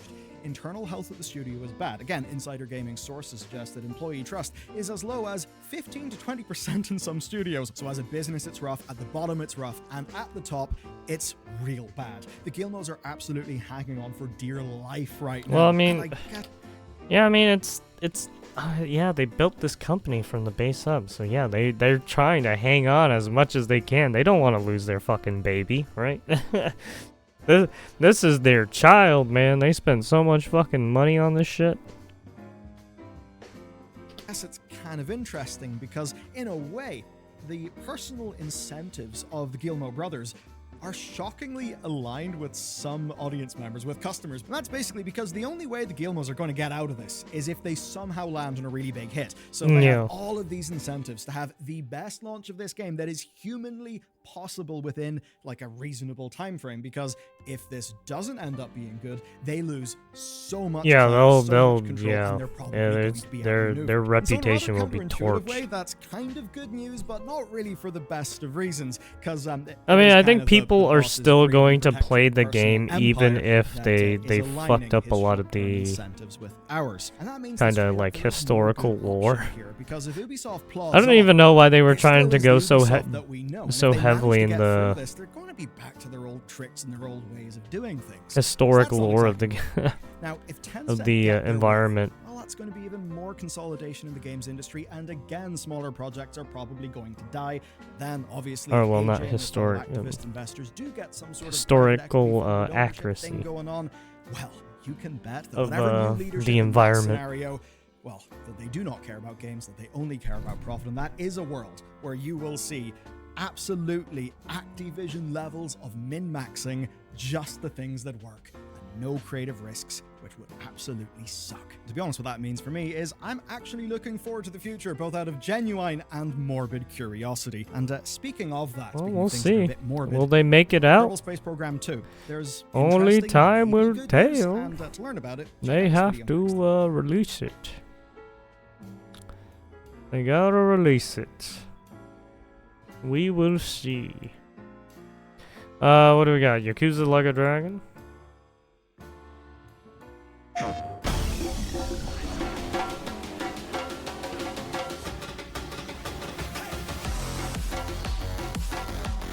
Like a Dragon, Pirate Yakuza in Hawaii's dynamic combat system features Damn. 2 unique fighting styles for a deep variety of devious mix-ups.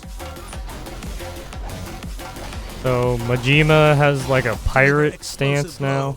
Judicious juggles, and Oh, he still has his air combos that generously his Mad Dog reward stance, your hopefully. creativity. With Mad Dog style.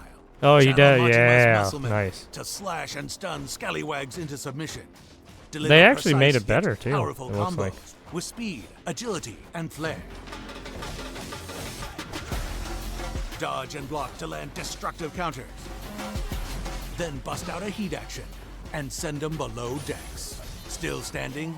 Hold down an attack to shiver their timbers with crushing charge moves that will have you lightning dashing. And why does this whirlwind start slashing, looking like fucking and uppercut mashing? Do that enough, and you'll end up with Street a full Fighter. madness game. This is good. Unleash it to summon shadowy doppelgangers, multiplying your destructive force to take down hordes of enemies in a flash. What is this, MMO? What's up with these abilities?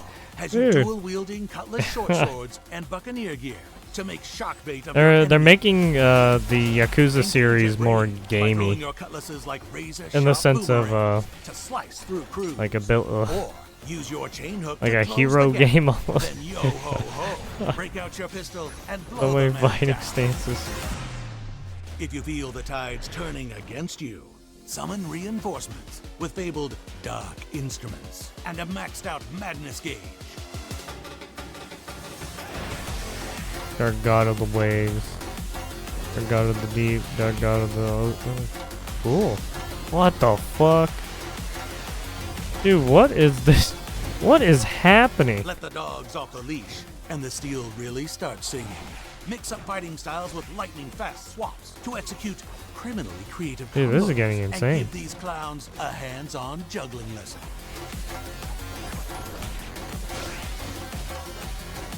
The game.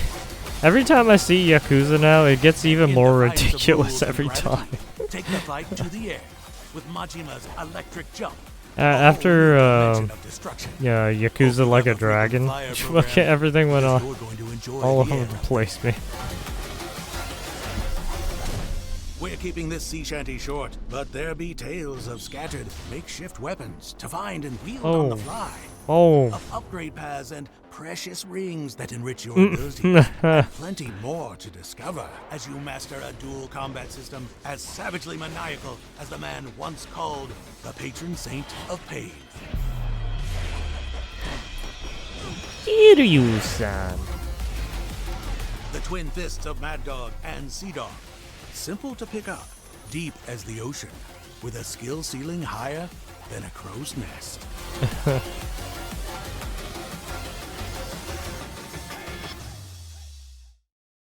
Yeah, I mean, it looks real good. It looks real good. I don't know if I'll play this one, though. Can't really fucking... Yeah, all these games cost way too much money, man. There's too many fucking games. I gotta fucking pick and choose. You can't make me do this. Can't buy everything. Asphalt Legends Unite, 8-Bit 2 Adventure, free story update. Sniper Elite Resistance. Gator. A7X event. What did you free? Oh, this is that scary game that's on PC. Eldorado. Oh yeah, isn't this the new CD Projekt Red game right here? Dawn Walker. I think I saw it already. It was like a vampire. What are they doing? Like vampire wolf stuff?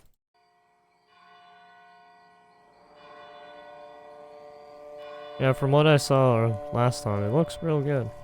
So we'll see. I think it's gonna probably play just like kind of like Witcher 3. Must be here somewhere. Open world.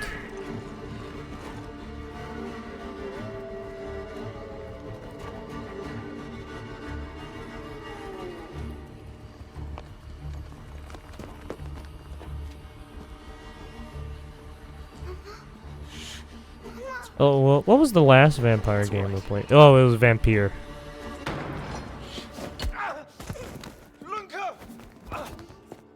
Don't hurt her! You gave us quite the chase, young. Please, sir. She's just a child. Ah, Roderick, remind me. Did I make an exception for children? No, sire. No. That would have been foolish, would it not? They spread the plague just as well as adults. And there's only one way to stamp out this sickness. No!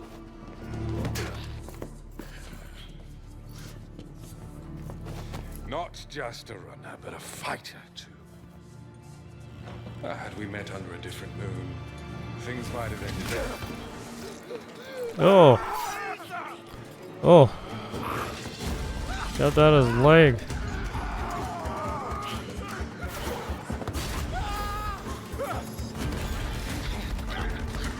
Oh, Jesus.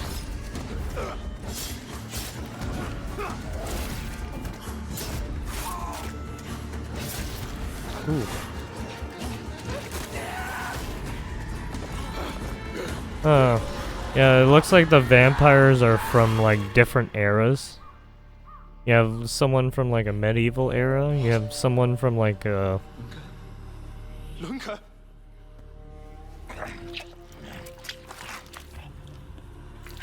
No, this is like a mixture of different eras. Look at this Genghis Khan looking motherfucker. My sister. She needs help. Fast. Please, let us pass through. I beg of you. Please. Please.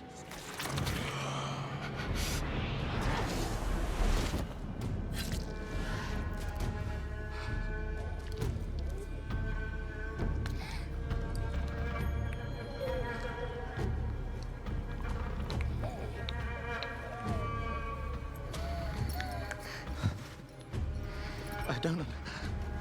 How? I am life. I am death. I am everything in between. I have been watching your little valley. Pestilence, famine, killing, blood spilt carelessly like water. Things will be different now.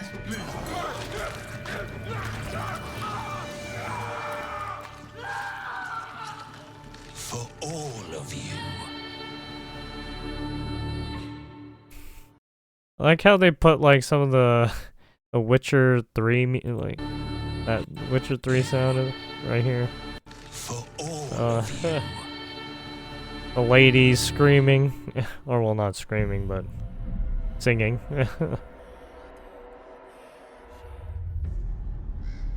Very Witcher. Like. Yeah, very CD Projekt Red like. Yeah, this would be interesting.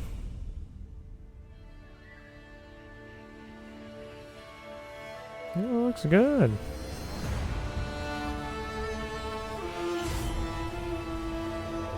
The Blood of Dawnwalker. Alright. Summer 2025. Sure. Looking great. Too bad it wasn't game. All of it was need more. Need more information. I want to see gameplay now.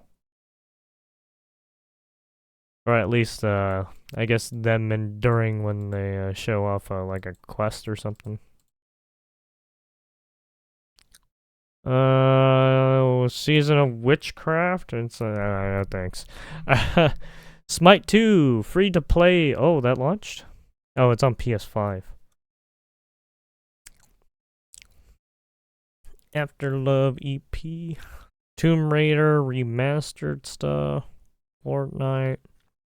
They put Hatsune Miku in it. Jesus. Rusty Rabbit. My Luku.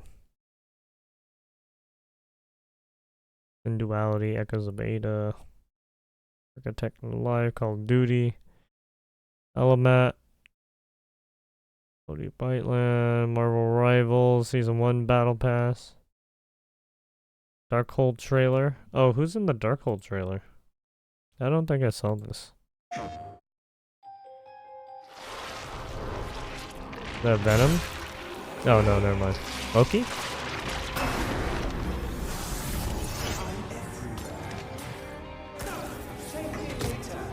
Your powers are mine. Oh. Took Wolverine's powers?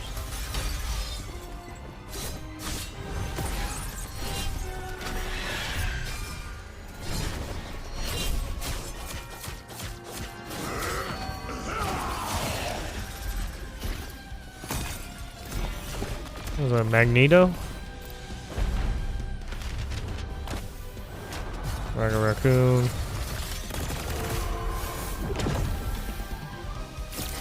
What the fuck is that? Oh, was that Iron Man? Scarlet Witch, I think?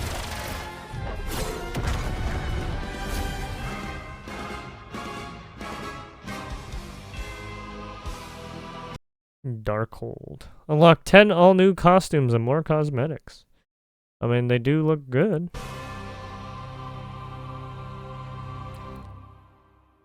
I forgot who that was.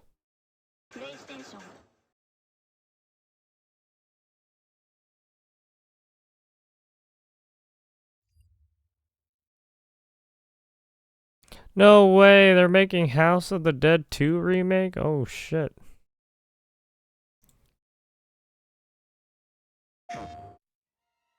Wait, did they make the first game too? Oh my god, the nostalgia. Going to the fucking arcades to play the House of the Dead and shit sometimes.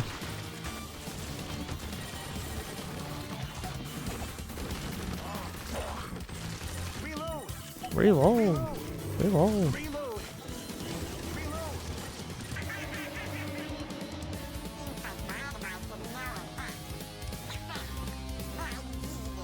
This game is pretty short, to be honest. Like what, 5 or 10 levels? Or like 5 levels? It's just, yeah, the arcades, they made it hard.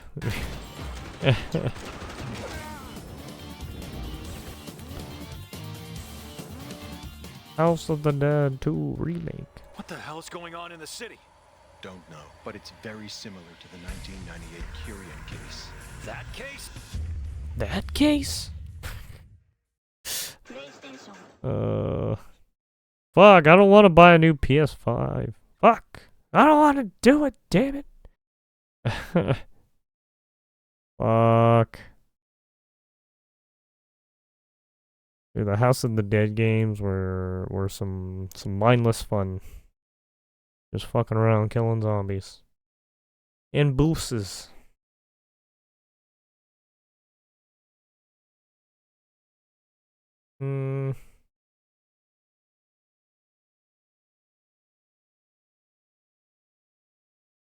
Call of Duty Black Ops with Squid Games people. Destiny 2 Revenant. Oh wow.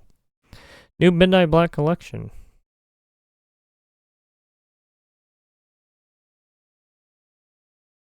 Project Tower? Fuck.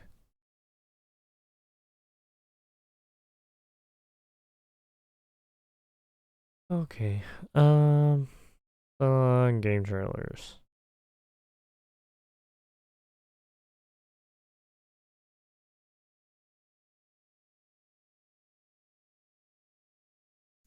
Official trailer. I don't know. It's not really that. Oh, they made a Diddy Kong. Or Donkey Kong Country. A remake. Delta Force, nothing.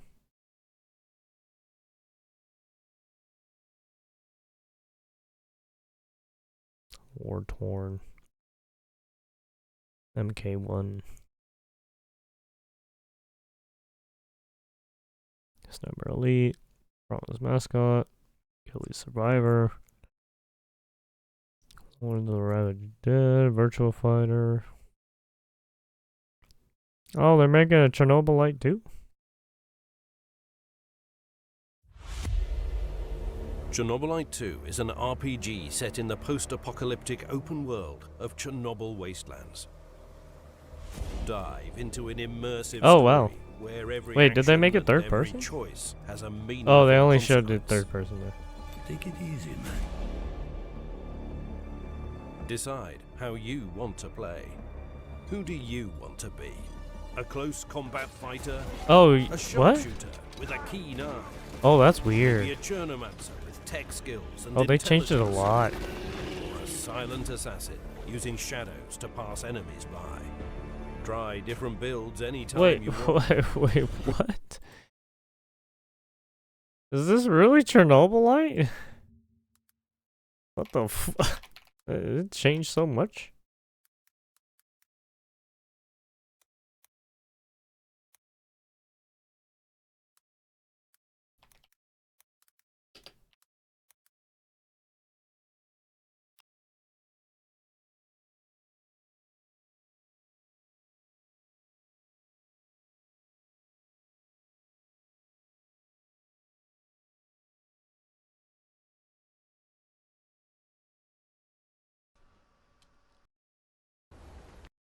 You got the gold.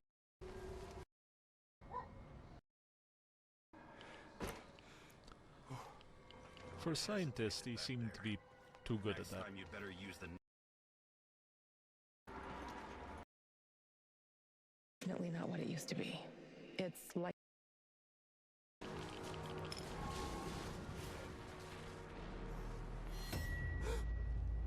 Yes, awesome.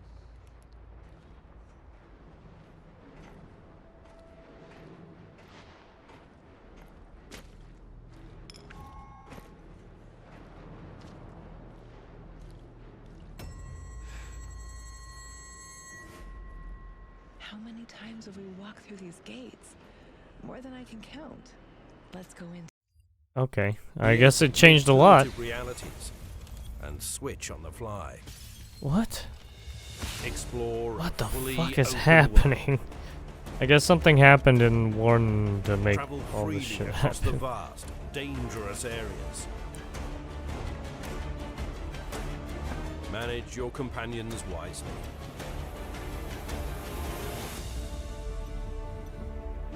Develop your base to cope with all adversities. You'll need every resource to complete your quest. The Zone awaits you.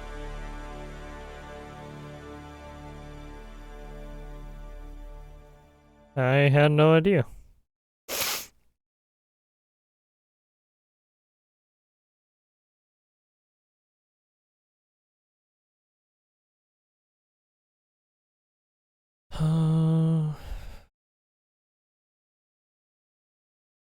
Swollen bone.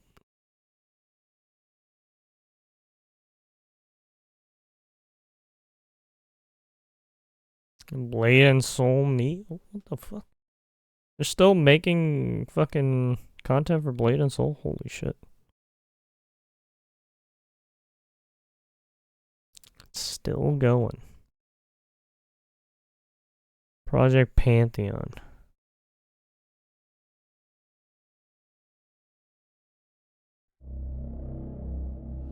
Oh, this is the Wolcen devs. Oh shit. Something disturbs the order.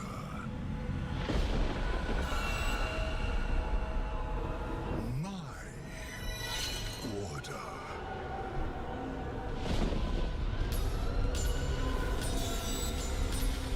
The cycle halted. The realms broken.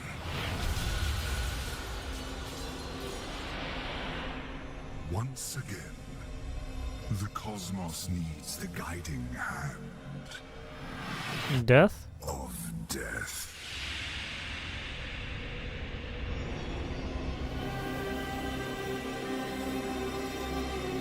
Yeah, I mean, usually, yeah, when you talk about it like that, yeah, you're talking about death. Mr. Grim Reaper.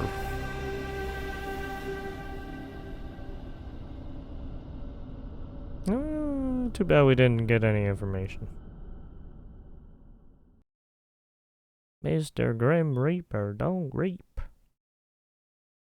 Don't reap me, sir.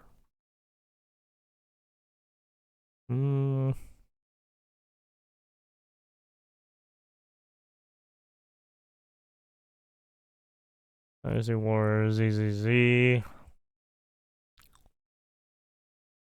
Wait, start with Jedi Power Battles? What the fuck? Official Jar Jar? What kind of fucking game is this? What the fuck is this jank?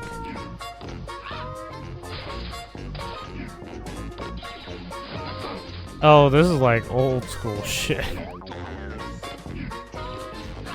What kind of... What is this?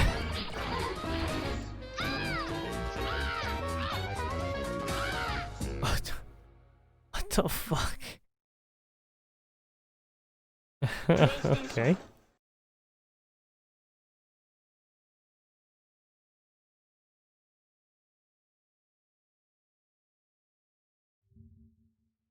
Dude, are they still... Wow, I'm so surprised they're still making content for For Honor.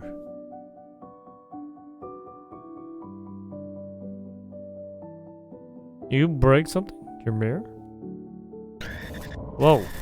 Whoa, dude. Think you're so scarce today? Apparently America isn't. Sight of you either. Wow. Jesus. Holy shit.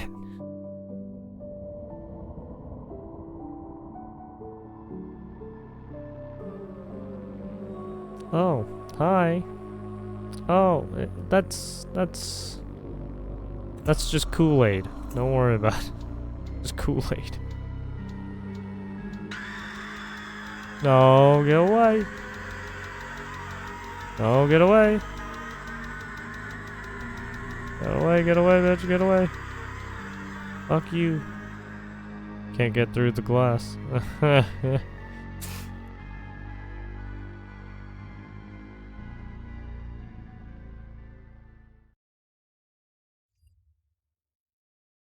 Gundam Assemble.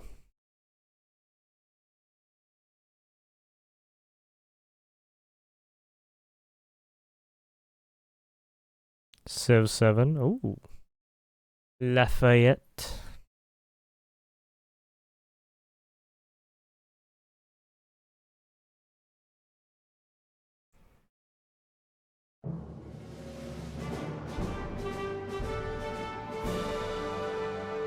Nous marchons sans cesse entre deux abîmes.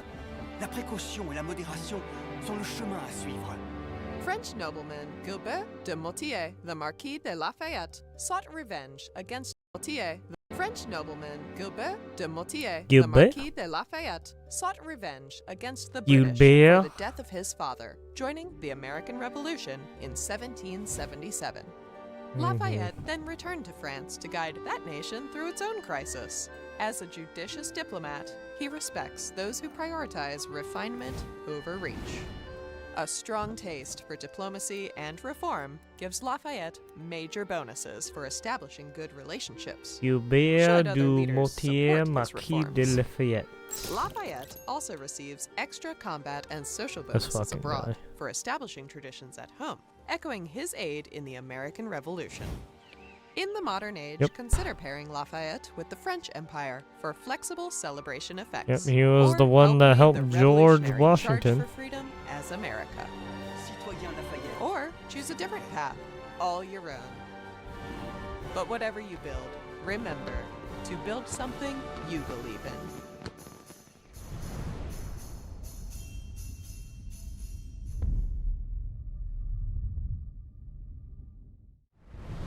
Oh yeah, that's right. He was the Yorktown guy. Yeah, he led the Yorktown battle.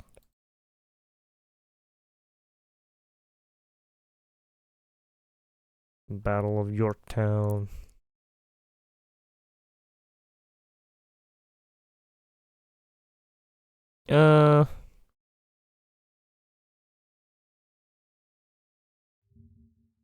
Ubisoft exposes the industry's dark truth?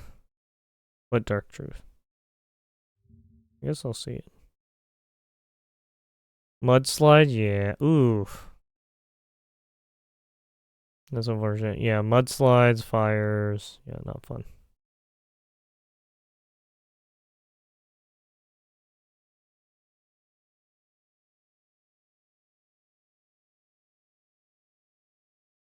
Asmongold finally canceled. Wait, what?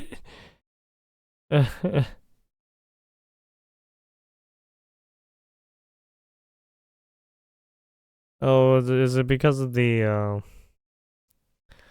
what should I call it? The Ashes of Creation stuff? People are fucking mental, dude.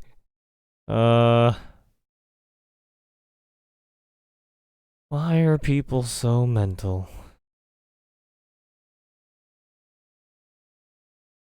They literally get their fucking panties in a knot over a fucking video game. It's not even out yet. Why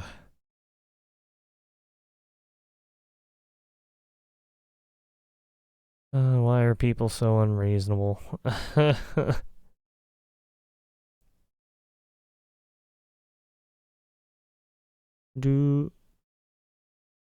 Oh yeah, the new Onimusha game. Yeah, I can't wait for this too. Maybe we should play the Onimusha games too.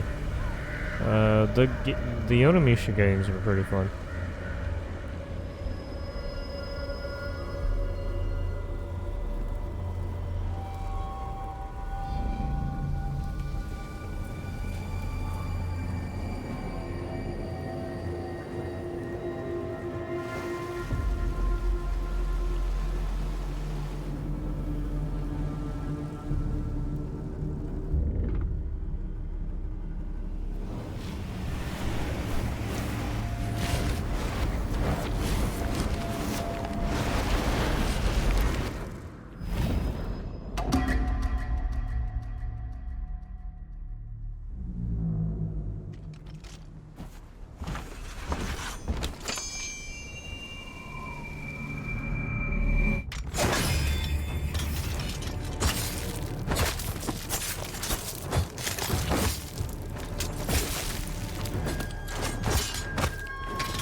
Literally just fucking grabbed the chicken by the tail and like chucked him up.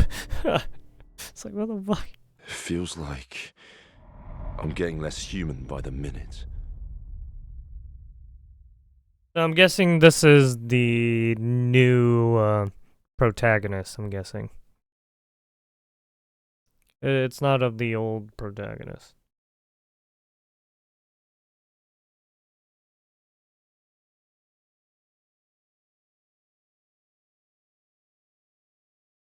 That in Kyoto, in the early Edo period, historic city has been transformed into nefarious malice, known as Genma, stuck in there. What path will the samurai take? Samurai.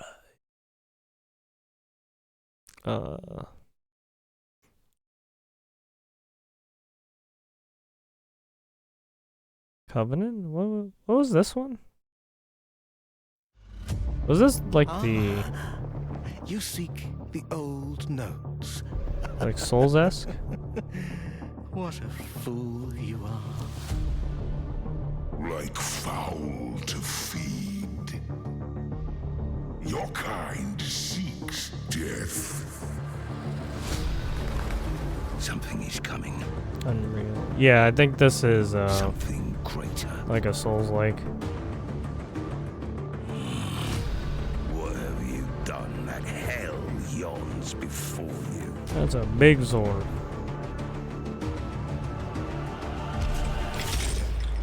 I saw you fall. Oh, it's guns. Like lightning from heaven.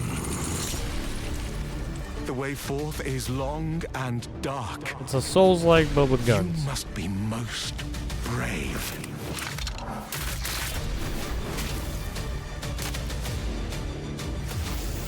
10,000 swords stand before you. Then 20,000 knees shall kneel. Jesus.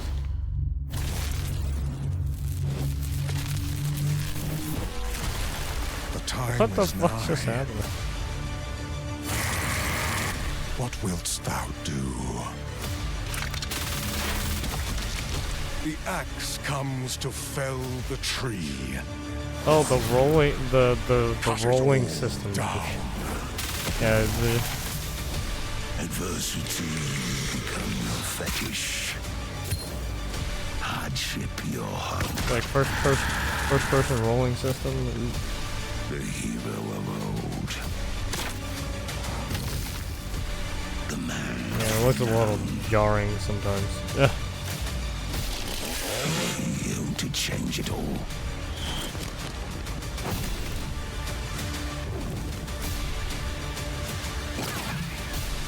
Remember me with favor for all I have done.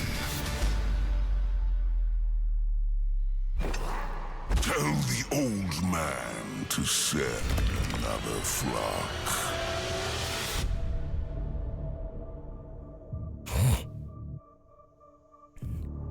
Okay.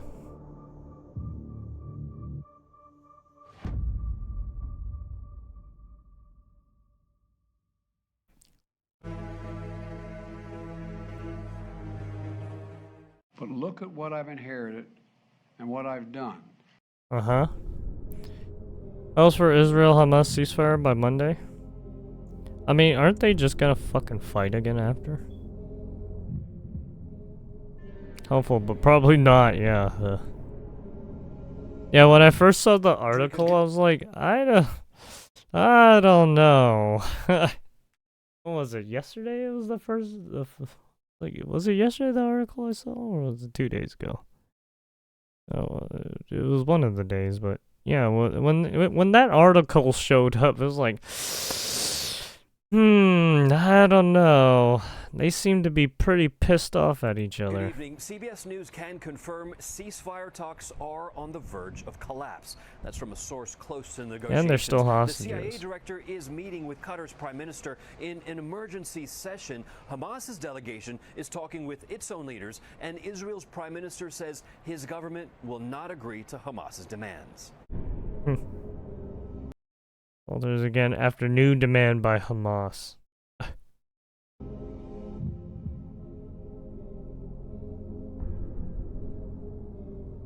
Vice President Kamala Harris is now demanding Hamas agree to a ceasefire, even though the Oh yeah, that was group is the refusing to 24th give Israel of September. a list of all hostages still alive.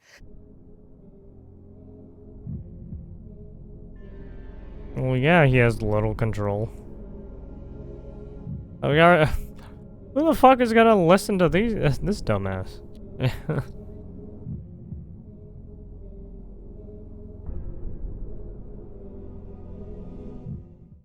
Look, I know you gotta be frustrated. I know. I can taste it. Uh-huh. And they won't get a ceasefire done? Well, obviously not.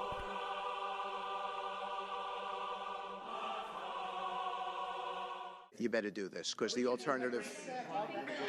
Do you think they're waiting for President Trump to take office? No, I think they heard him loud and clear. Better get done by the inaugural. But when you say all hell will Before be I paid, take that all hell must be paid if they don't release the hostages. Oh, yeah. Well, do I have to define it for you? Look, all No, I know hell you're not will gonna break out. telegraph If those hostages aren't back, I don't want to hurt your negotiation. If they're not back by the time I get into office, all hell will break out in the Middle East. Can you elaborate? And it will not be good for Hamas, and it will not be good, frankly, for anyone. All hell will break out. I don't have to say anymore, but that's what it is. 1 week later. Right now, Israel and Hamas reaching an apparent ceasefire agreement in Gaza and a deal to release the hostages. Homa Bash in the newsroom right now with those latest details. Homa? Jim, it is a 6-week ceasefire deal that'll happen in 3 phases. It means I mean, an end. To be frank, right, the U.S. could do some drone strikes. They have done that. You know for sure they have done that, and they could for sure do that if they really wanted to. Right? The U.S. has been trying so hard not to fucking interfere as much as possible. Right? That's why they give Israel as much leeway as possible.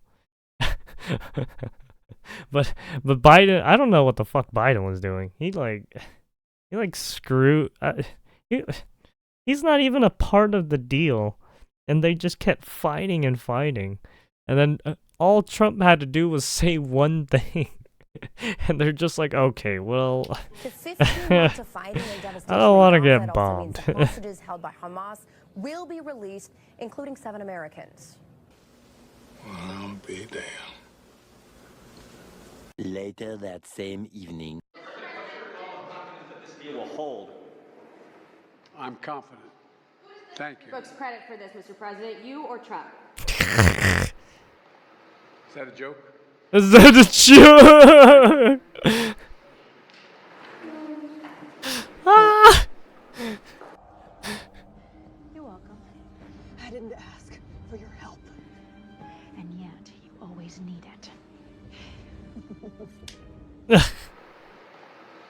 joke?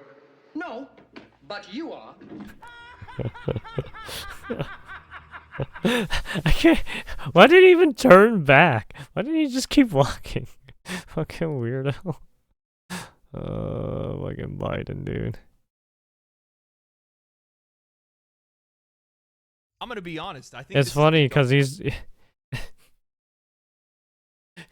got pissed off by that question. so he got so angered, so he's like, "Oh, is that a joke?" Darkest thing that I've ever discussed on this channel. I'm hoping it's going to be. He got his fucking panties in a knot. On this channel because it's just not something that we normally Or well, see. his diapers. Recently, I a should video say. was posted by People Make Games, a YouTube channel, and in it, it was an expose, an investigation into a Southeast Asian video game developer that many high-profile names in gaming have been using to outsource some of their work to, and come to find out, that studio is essentially a cult. That's just the best way to describe it. Developers that have their entire lives controlled, living within the studio, controlling when they eat, when they sleep. He's just calling them water, a cult. What I mean, they eat, what they it's dress not a like, cult. ostracizing them from their families. I mean, emotional and physical trauma that is just unheard of, especially in an industry like I mean, this. I see what he's trying to say. Normally It's a see this cult. kind of thing, and for some odd reason, this is the reason why I'm making the video in the first place, is that games media just doesn't want to discuss it. Legacy media just has no interest in tackling this topic. Legacy media will not care about video games. Legacy media or media in general will only care about video games is if, right, there's some kind of fucked up shit going on where they can spin the narrative or talk shit about gamers, right? It happens All every they time. want to do is talk about, well, Ubisoft's response. That's the only thing that I've seen from all of them, which leads me to believe that this is something that the industry itself doesn't want us talking about. Now, beyond that, what I want to do is not only share the story that was shared through People Make Games, but I also want to talk about how I think this is a broader issue that we've seen across the industry, where we have these multi-billion-dollar companies that have all the resources in the world to be able to make some of the greatest games Notice how possible, everyone's yet they're using their focused money on to pay famous outsourcers people and or politics. consultancy agencies And sports. to finish the work and get them to the finish Famous line. people, And 9 times politics, out and of 10, sports. it is The leading only to us people who getting like lower quality actually products, look into and now it's video also games coming at are the people cost who of other actually are people's video well-being. gamers. I want to talk about that. I've had a lot of viewers either leave comments, reach out on Twitter, or ask in my live streams if I've watched 100 Slaps, the breaking news that the game industry And ignored then, in to be frank, 2024 by gamers People are Make a Games. minority I broke down and I ended up reacting to it live, and I'll be honest, it's compared to like the heart-wrenching. A general harrowing tale of an population of Indonesian people who game don't studio really used for fucking care about outsourcing games. under the control of a woman looking to be the next Jim Jones or Charles Manson. That I was going to be kicked out. She said that God talked to her, and so like she said she's going to take me under her wing and give me like 2 weeks to prove myself. Their investigation uncovered shocking details about Brandoville Studios, an Indonesian studio that Ubisoft, PlayStation, Xbox, and many more have outsourced work to. It Their would work be is an gonna Asian featured country. in Assassin's Creed Shadows. It's Yeah. been in the Last of Us remake and the Coalition's entries in the Gears of War series. In their report, People Make Games revealed a disturbing reality about Brandoville Studios. It turned out to be this kind of twisted, exploitative operation where workers were subjected to horrific conditions. Developers weren't just overworked, they were living in the studio, isolated from their families, controlling every single aspect of their lives, from when they could eat, to what they could eat, to even when they could go to the bathroom. Workers face physical and emotional trauma, often under extreme stress, in what became an increasingly dangerous environment to work in. It almost feels like something out of a dystopian novel, but it was real. The story fucking alleged that sweatshop, Terry dude. Lai, who managed the studio, actively controlled the lives of their employees from the moment they woke up until they went to bed. Terry allegedly ordered an employee to strike themselves in the face 100 times and then send them a video of their injuries. She would have women of the office send her what they planned on wearing to the office, and then she would criticize them, call them fat Wait, and ugly, what? and say that they shouldn't have What been the born. fuck? She would rally workers to verbally attack or shun other workers, otherwise they would be faced with her wrath. There's employee testimonies of financial control where Cherry would take an employee's entire check because they were bad with money. A video where she's interrogating an employee that's concussed because she told them to slam their head into a door frame. And the account of working a pregnant employee regularly until 3 o'clock in the morning, forcing her out of her maternity leave and ultimately resulting in the loss of her child. I could go into further detail, but I'm just highlighting some of the worst moments that were shared. However, I would What the recommend that fuck? anybody that's out there that's interested to go and watch the original video from People Make Games, because that's the only way that some of these issues get fixed, is if there's more awareness around these issues. Many in Indonesia have found that if there's Holy an shit, issue that man. doesn't go Fucking viral, then the Indonesian sweatshops, yo. What the fuck are you guys doing to your own goddamn government or their devs? legal system isn't going to do anything about it. Yeah, what the With fuck? As much virtue Yeah, signaling no, as we but- see in the games industry today, Yeah, I mean, that's surprised that the only Indonesia. people That's a that were different discussing country this than the is US. People Make Games. I mean, While the media that's has not covered our the topic, jurisdiction. they've only just brushed it to the side just to give whatever Ubisoft's response to the investigation was, because Brandeville, the last game that they were working on, was Assassin's Creed Shadows. Ubisoft responded to Eurogamer saying, "We are deeply disturbed by the reports surrounding Brandeville Studios. We strongly condemn all forms of abuse, and our thoughts are with the affected employees." This response, from my perspective, claims that they were unaware of the situation. Yeah, at they Brandeville. didn't know They it. said that they only had learned. Of They the working either conditions didn't when know or People Make just Games learned published their that video. But at here's that the thing. time. Ubisoft knew exactly what kind of studio that they were working with. While Yeah, they they may should not have known exactly what- what was yeah. happening.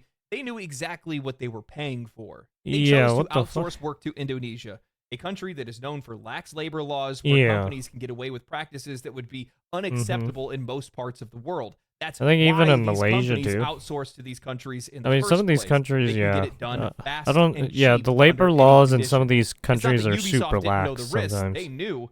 It's just that the risks were far less costly. I think than the in alternative. even in The Vietnam, bottom line is lower development costs was what right, mattered you got most those to them. Vietnam Now, I don't want motherfuckers to trying pretend to like I'm the one that's scam virtue you. signaling here. Overseas outsourcing of work, manufacturing, and Yeah. materials. Is I hate to popular say in it, just but about all the every single Asian industry that's out countries, there. they That's do how they have cut costs. That's how a lot we of save scammers money that in try the to end, and prey we end on up getting people in the cheaper U.S. products. But I want to relish in this moment for just a second, because it's incredible how Ubisoft, in the face of criticism over forced Some of diversity these, in right? Assassin's Creed I mean, Shadows, to attempted be to frank, position there's a lot of themselves as champions catfishers, of right? moral integrity and Spearfishers in the democratic values. And world. one of my last videos, And I they're covered just an targeting interview where people Mark Alexis constantly. Cote, the Assassin's Creed boss, referenced how democracy Smishing, died, suggesting phishing, that right? All developers that must shit. stand up for their values and not remain silent in the All face these of guys are threats to probing their all the vision, time. otherwise democracy will crumble.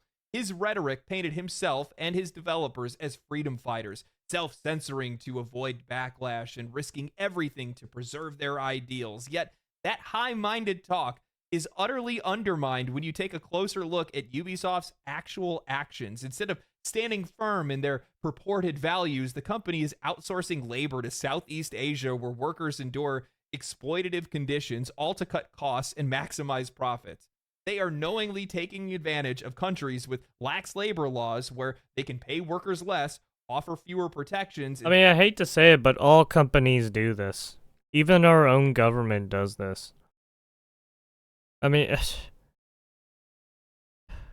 yeah, I mean, it's not just Ubisoft. I bet even Sony, Steam, sometimes, right? Some of these companies, you know for sure, like Adidas is doing that, right? Right, some of these clothing companies for sure doing it. So I mean, yeah, that's just kind of the world we live in. Fucking what the U.S. outsources a lot of its work to cut down on costs because especially right now when fucking inflation's so high. And sidestep ethical responsibility. And they it's seem only to been going claim up, to right? hold so dear Like I to said, the their purchasing hearts. power of the This fucking stark dollar contrast sucks. exposes just Donkey how dick. performative Ubisoft's grandstanding truly is. While It- Cote can speak. Like the fact that the purchasing power of the dollar is so fucking shitty right now. It's better to buy fucking gold, silver, and fucking cryptocurrency right now. Literally. Passionately about the importance of standing up for his democratic values. Well, and at not the same giving time, you away can't their really freedom. fucking invest in Ubisoft's that because, well, behavior you need to reveals eat. a blatant disregard for the very principles that they apparently want to uphold. By exploiting cheap labor in countries Yeah. with questionable working conditions, they directly benefit from a system that harms vulnerable workers. Their commitment to diversity and inclusivity is a narrative that is completely at odds with their business. Yeah, right. They say right. They want the whole diversity and everything, and then they outsource their work to these companies that aren't really diverse, right? It's like, what are you doing? You go to this country, they're not, they're of the same, they're a homogenous group of people. Like, what do you do?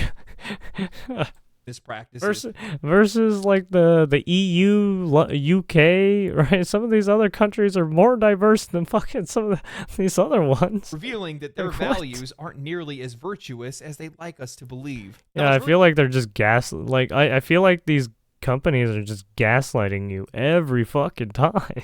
Frustrating for me is how this issue has basically been completely ignored by legacy media. The report from People Make Games is one of the most shocking exposés. I mean, look at Nintendo with fucking it hasn't Power had World. any Some widespread fucking attention commies, whatsoever. man. It's been buried, overlooked, or at best, given a few paragraphs in a scattered news cycle around what Ubisoft's response is. Well, what's your response to it? And why is this? Well, the simple truth is the fact that they just don't really like addressing these kind of stories head on because it doesn't really fit into the narrative of gaming that they want to promote. It's Well, easier yeah, to focus they on want the to glitz and destroy glamour gaming. of AAA titles, the hypes around new releases, but Yeah, they outside they of don't that, want to blow they the don't really lid wanna on talk about the things that are really the going work, on in the industry. the What's crazy is the much shitty coverage as work we've seen from industry layoffs.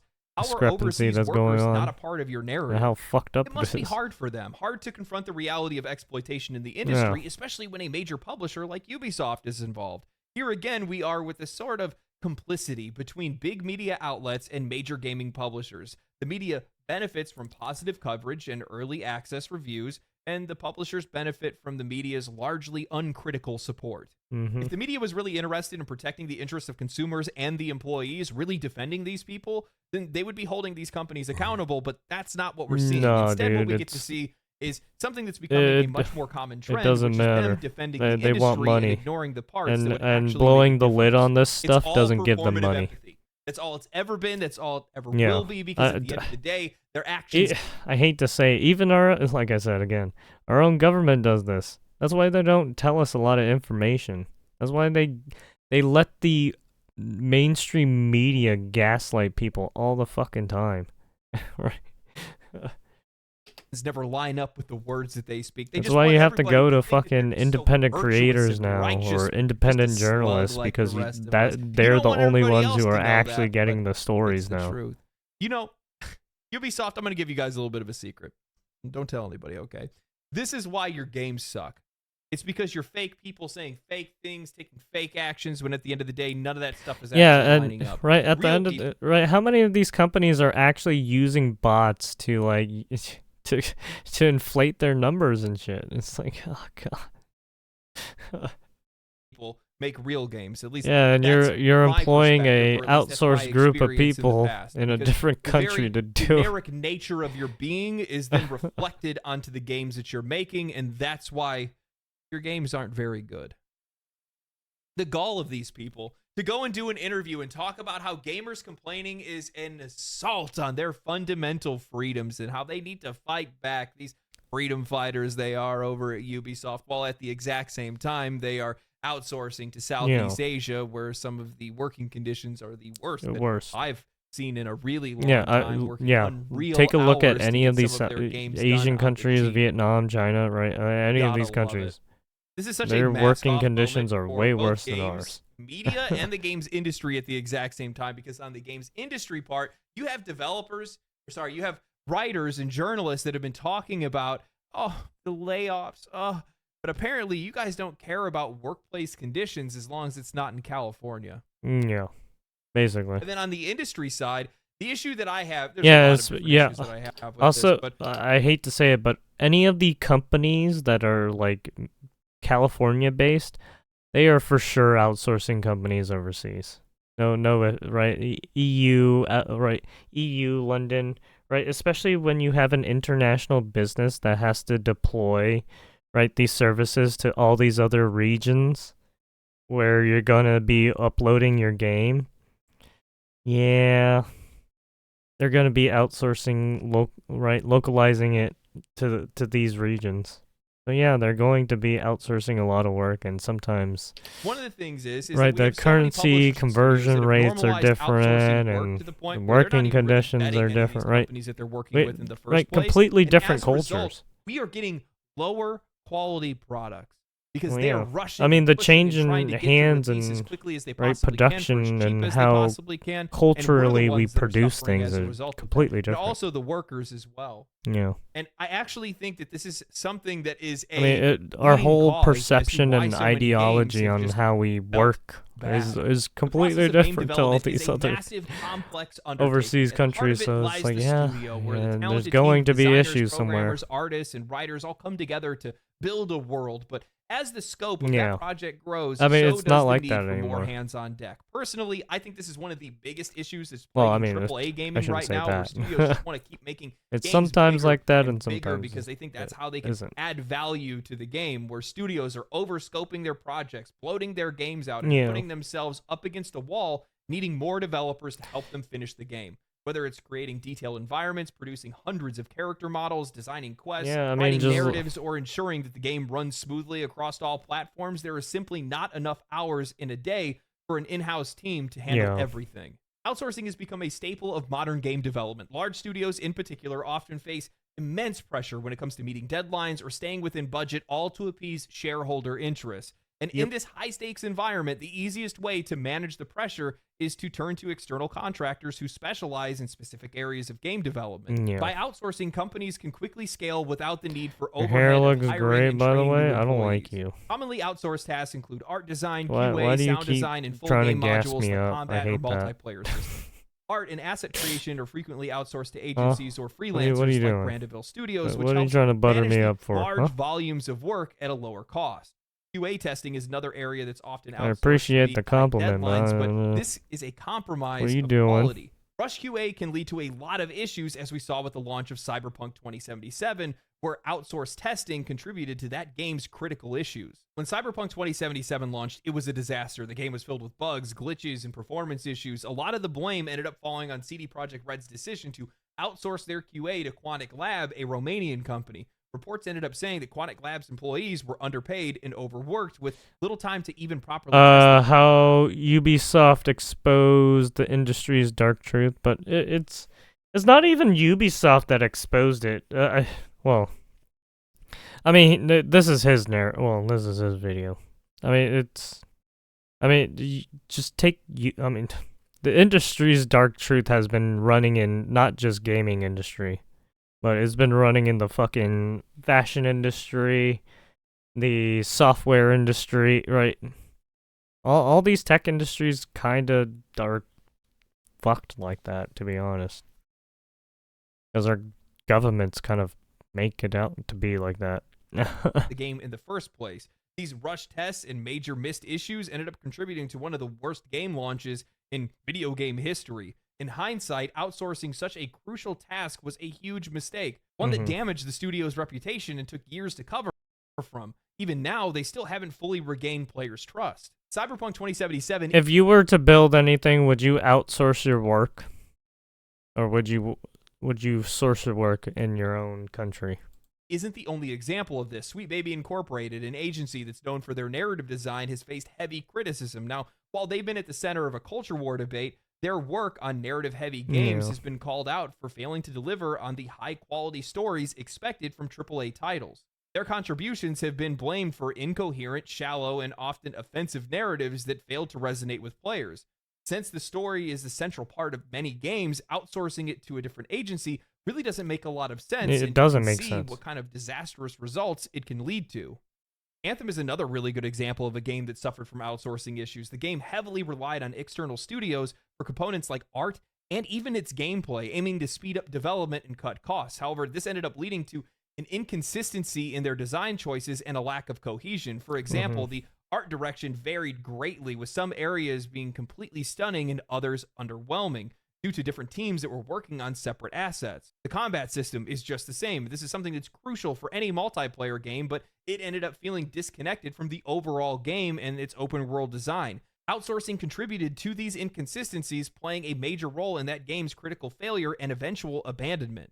There are a ton of other examples that I could go through, and to be honest with you guys, if we actually sit down and looked at some of the games that have failed over the last couple of years, we'd likely find more games that were suffering from some of these outsourcing issues. But while outsourcing can be incredibly effective, there are I think a ton some of the successful Assassin's companies Creed that either games had some offer of that. those kind of services or use them, It requires strong leadership and a vision to make sure that these studios are using the right people for the right job and making it copacetic with the overall philosophy and quality that game is supposed to deliver. But that's not happening. Yeah, And that we see isn't that happening. across That the hasn't entire been games happening. industry. Look at Strong, what Blizzard competent did. leadership is lacking, and ultimately it's leading to games that fail. As the gaming industry continues to chase these bigger and more ambitious projects, the scope of their high-profile titles has Well, I ballooned. mean, they didn't Developers outsource the strive well, to they deliver kind of more did. content, more features, and a world that feels even more massive, hoping But that and it's then gonna they convince lost their players that they're Chinese getting more value representation out of their because money. But they in the torched it. pursuit of all of that scale, many of these companies have lost sight of the fundamentals. Instead of They focusing fix- on I part don't- of the they probably experience, fixed the it quality now. of the game, working on their own game, they've turned to outsourcing, shifting the burden to Well, yeah, low-wage workers they in other torched their countries. reputa- These workers they often face they torched their horrific conditions social from credit. exploitative management and practices that we would never even see in the West, and working insane hours all the time. And how do we think that that's going to be conducive to making a great game or making a great product at the end of the day? We have publishers and studios that are purposefully and knowingly delivering a low-effort product, all while cutting costs off the back of workers who receive little to no recognition for their contribution. Well, I Look at mean- the mistreatment of the Brandeville employees. I mean, do at this believe that those point, employees, what under those if they conditions, keep can fucking provide people anything over of high like enough this? quality for a AAA game at $70. I mean, I hate to say it, The but product that yeah, we you're receive gonna at have the to end put of the in day fucking has been universal cheapened, basic and the income, industry's but obsession at with the cost-cutting same has led to a point, decline in quality, hurting how are you both gonna the fucking workers put in and the universal players. basic As income when consumers, people we don't deserve even do better, work and as humans, these developers deserve better. When I worked or in do a construction, one of service the for things that was people, really right? popular, I saw this across the board. It And they wasn't just a sit at company that I home and worked do for. A lot of other nothing. companies do this, but they would outsource a lot of material Basically, the from needs. third-party contractors or overseas contractors to be able to get it done on the cheap. The idea was, at least with the piping company that I was with for a while, they wanted to order the pipe already made, put together, welded, everything like that, because they just wanted to snap it together on site, bolt it up, because it's way cheaper. You don't got to pay the welders. Welders get paid a lot of money. They're the most expensive thing on a job site more times than not. They're also divas, too. Don't pretend like you're not if you're one that's out there. But divas, too. One job I was on, 8 miles of pipe had to be recut and re-welded because all the welds were busted, the lengths were off, nothing actually lined up the way that it was supposed to. And why would it? Because the people that made it weren't there. They're not involved in the project. They're just taking on whatever information that you're giving them. And in a lot of cases, that's not going to be enough. That's You not need to have sufficient people that are enough. physically involved with these projects. Yeah, you need to and be I on think site that's with likely those. what's going on with game design as well. I think that in a lot of cases, we Is he a have vapor? games that are coming out that are using some of these outsourced companies that What is that? That's a vape box, I think. don't share the creative vision. Or in the case of Brandeville, you have people that are working under duress. Some of the worst working conditions that I've seen within this industry, working insane hours. You have people that are damn near beating their employees. What do you expect? What kind of I would assume some. I would assume out of a some of studio these like people are working especially like one maybe that's not there. They're not on 12 the front hours, lines. maybe They don't more a day. see the creative vision or how the game's even supposed to fit together. Sometimes. Yeah. I've been sitting around.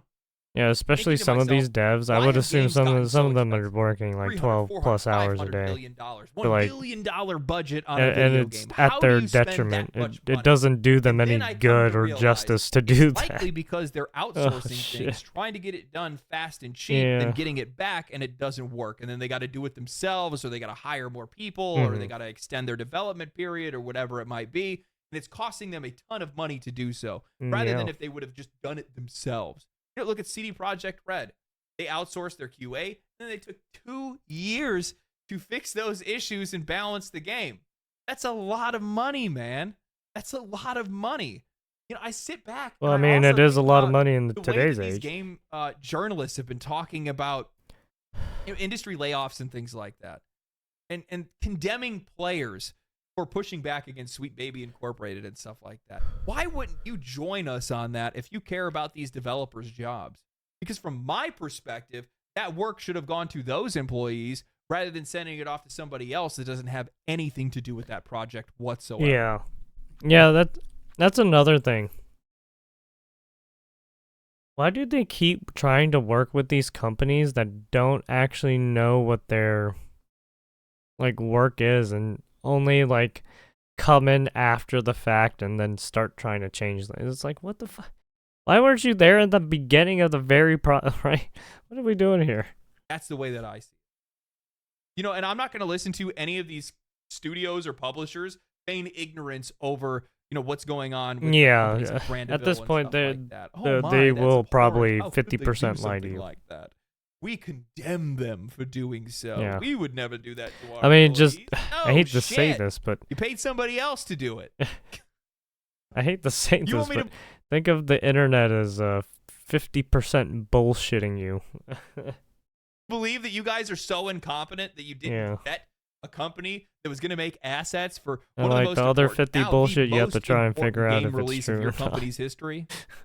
I mean, you could definitely persuade me to believe that they're that stupid because Yeah. I've seen them do some pretty stupid stuff, but that's pretty dumb. That's pretty dumb. Anyway, hope you guys enjoyed the video. I think this is something well worth discussing. I think it's an interesting topic, but it's also something that needs to be shared across the board. I hope you guys enjoyed No, the I video. mean, If you yeah, guys it did, does need share to it be your shared friends, because like it the video, it does subscribe it's to the not just channel, follow happening me on in Twitch, check me the out on gaming Twitter. industry. Link probably in the description or something like that. This has Outside been of that, happening stay in cool, stay every righteous, stay fucking safe. I'll facet catch you guys in the next of video. all businesses to an extent. Whether it's the medical field, whether it's the medical field, like Samsung, right? LG, all these companies, some of these guys are outsourcing their work, literally. Sony, I bet Sony outsources their work, definitely. Yeah. Yeah, they're using like slave labor basically. Indentured servitude. If a joke by the Wukong devs sets off a wave of articles, but something like this barely elicits a peep from the Western journos, yeah, that's another weird thing. If you really think about it, why are...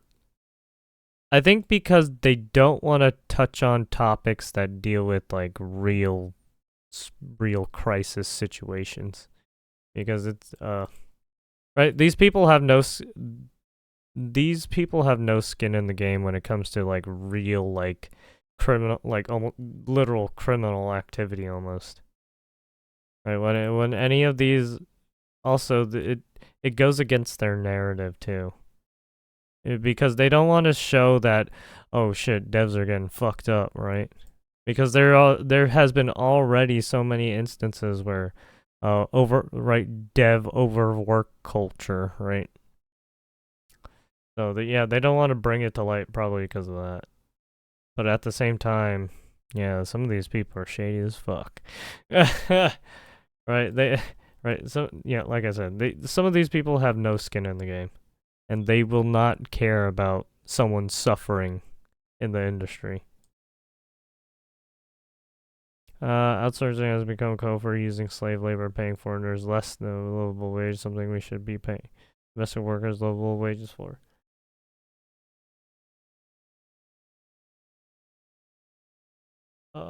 Why does a company with 25k employees have to outsource anything in the first place? If you think hiring a professional is expensive, wait till you hire an amateur. Yeah. Exactly. Imagine working to exploit overseas workers to death for shit like Concord. I know, right? Jesus. Fuck. That'd be terrible. Would have thought 10 years ago that one day we will be happy when a game company goes bankrupt.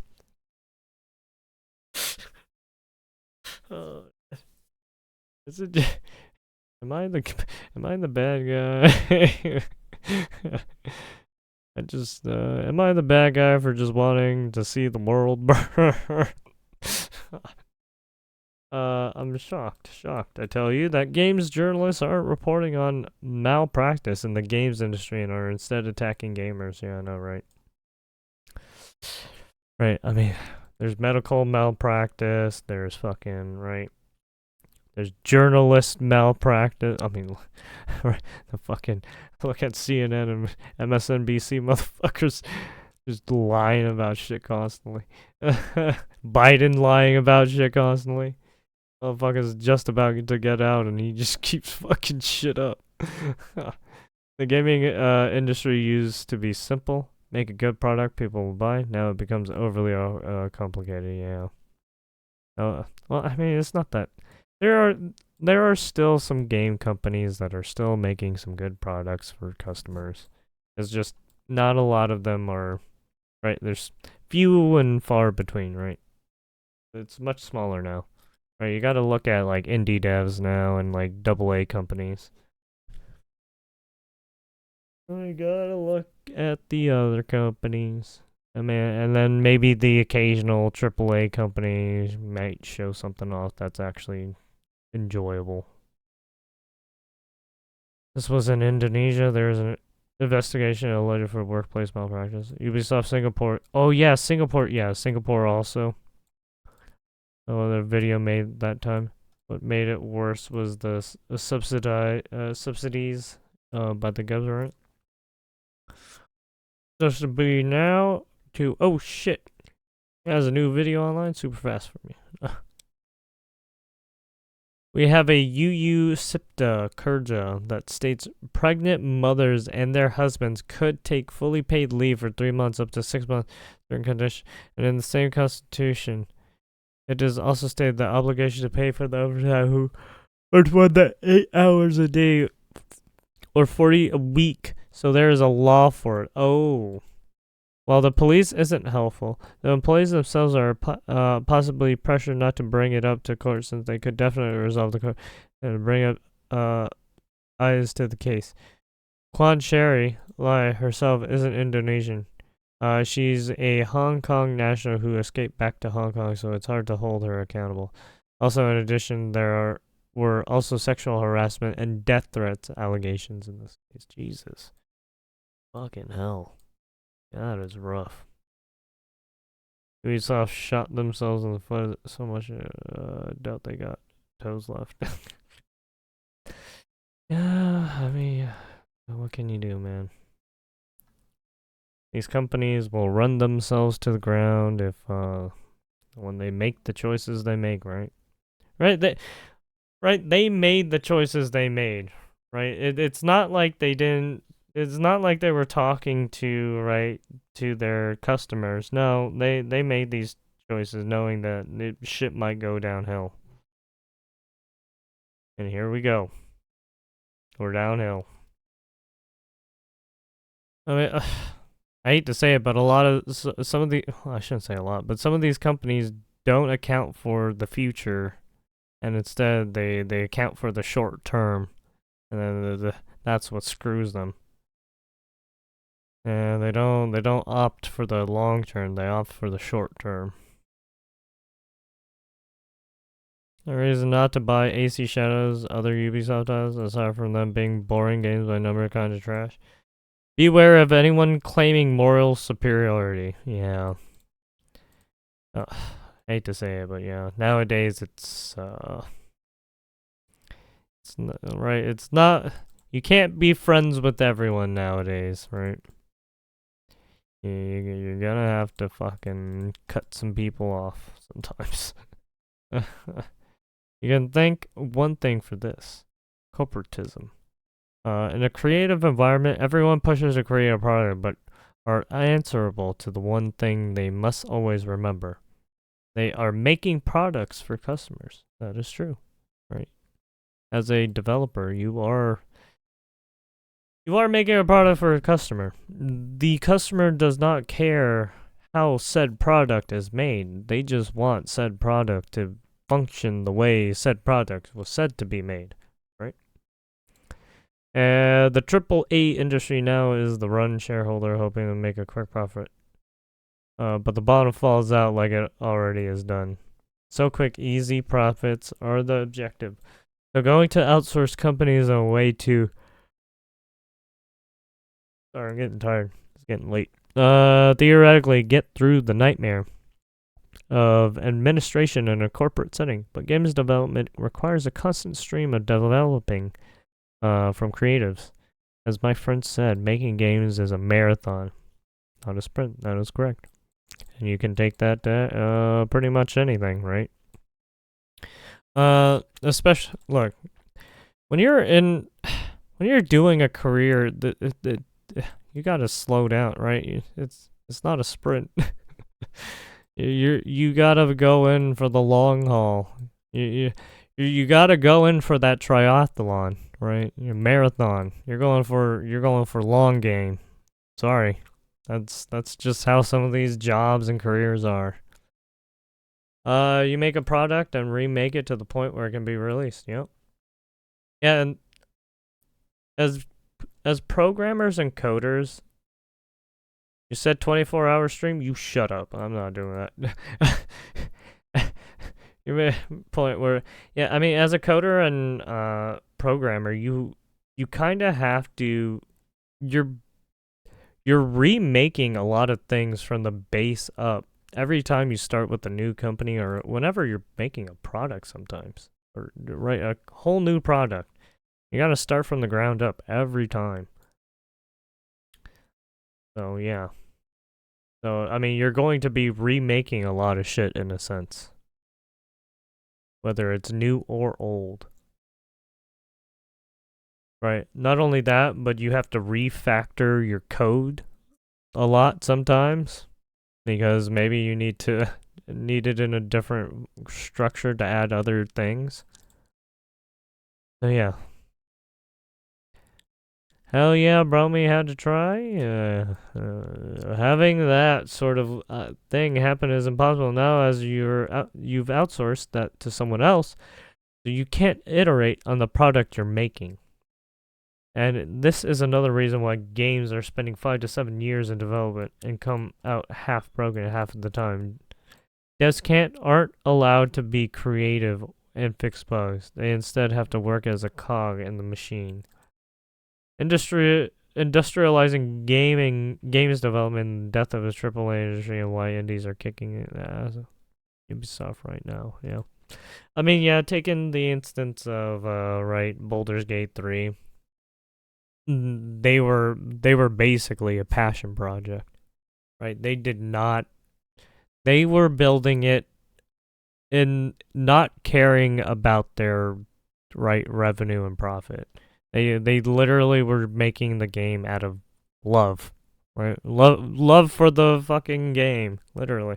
The love of the game. The love of life, I guess. So you're telling me when game devs make and remake or remaster, do they recode their games, like, start from scratch? Sometimes. Well, depends. Because, right, they have to refactor that code into the new system. Because you're talking about a game from PS1 era, and then you have to refactor that code into a PS4 modern era code schematic. So, yeah, in a sense, you might have to restart from scratch. Especially when you're redoing polygons and models sometimes, yeah. Yep. Naughty's Dog must love coding. Hey man, some people love making their jobs harder sometimes, right? Releasing Last of Us every goddamn year. I mean, now, it could be an easy, depending on how well they know how to do their job. They can probably refactor the code pretty fast. It just depends. But yeah, I don't know their, like, if I knew what they were exactly doing, I could give you more of an estimate, but yeah, I'm just grabbing at straws here. Last of Us remake remaster gone gold, remake remastered edition. Yeah, they keep putting out different editions. Yeah. Not only that, but they keep re-releasing it on other consoles too, right? So the double dipping effect keeps happening, right?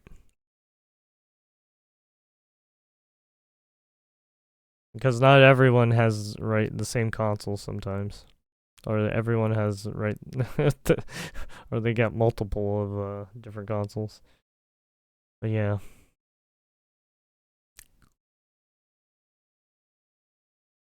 And just from my understanding and my practice, fucking software development and stuff like that, and coding and programming. Yeah, you do have to sometimes probably refactor a lot of code, retexture, remodel some things because it's more polygons in a sense, right? You're updating the game into a more modern version with better graphics, better polygons, textures, and everything. So yeah, essentially you might be redoing a lot of stuff.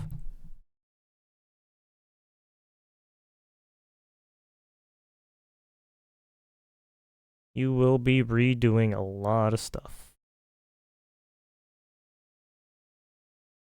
Also, you might be redoing it at a new engine too.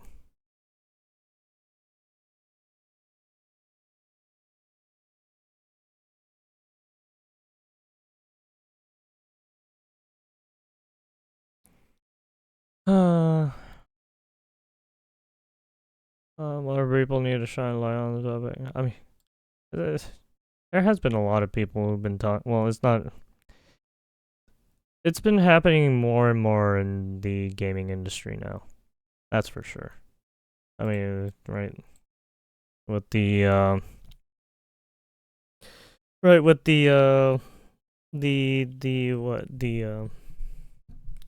crunch culture, right?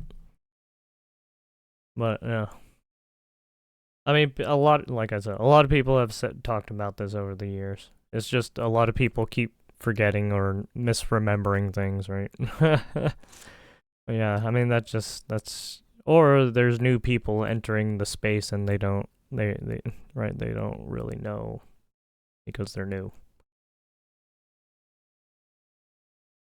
CEO that we all need to know sounds like another CEO that we all know needs something. Enjoying your takes on the gaming industry has become.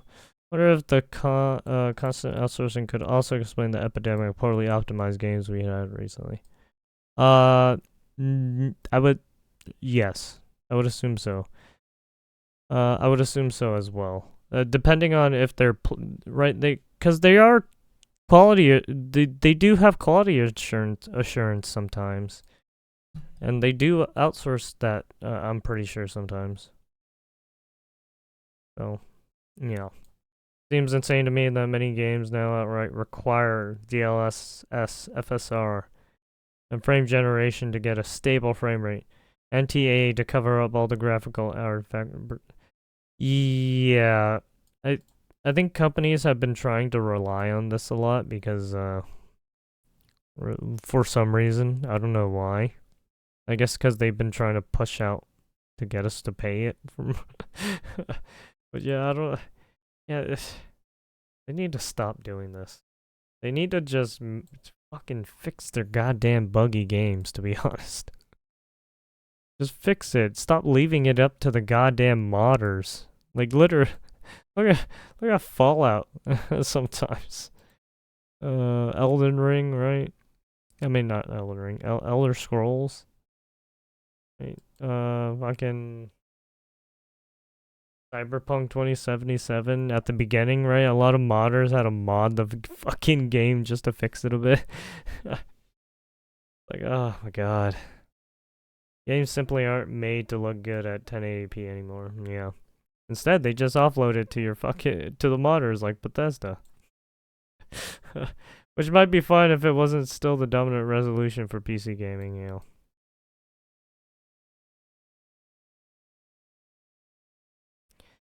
Yeah. Oh, janking to me on PS4? Oh yeah, remember they had to recall it for console because it was so bad? Yeah, that's why. Yeah, at the beginning, they had to recall it for consoles. Because some people could just not play it on consoles. I'm surprised you even played it on console.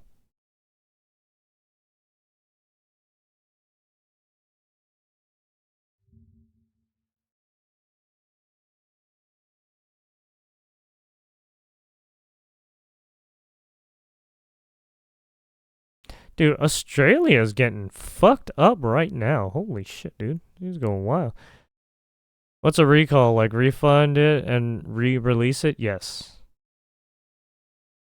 Yeah, they had to refund. Yeah, they had to refund people who did not want it on console anymore, and then they had to re-release it later because it was so because it was so buggy.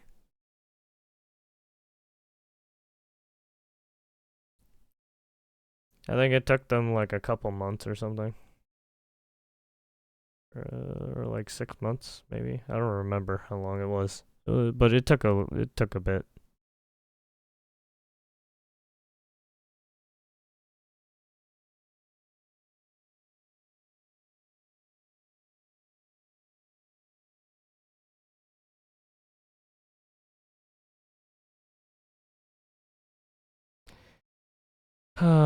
What time is it? 12? Fuck.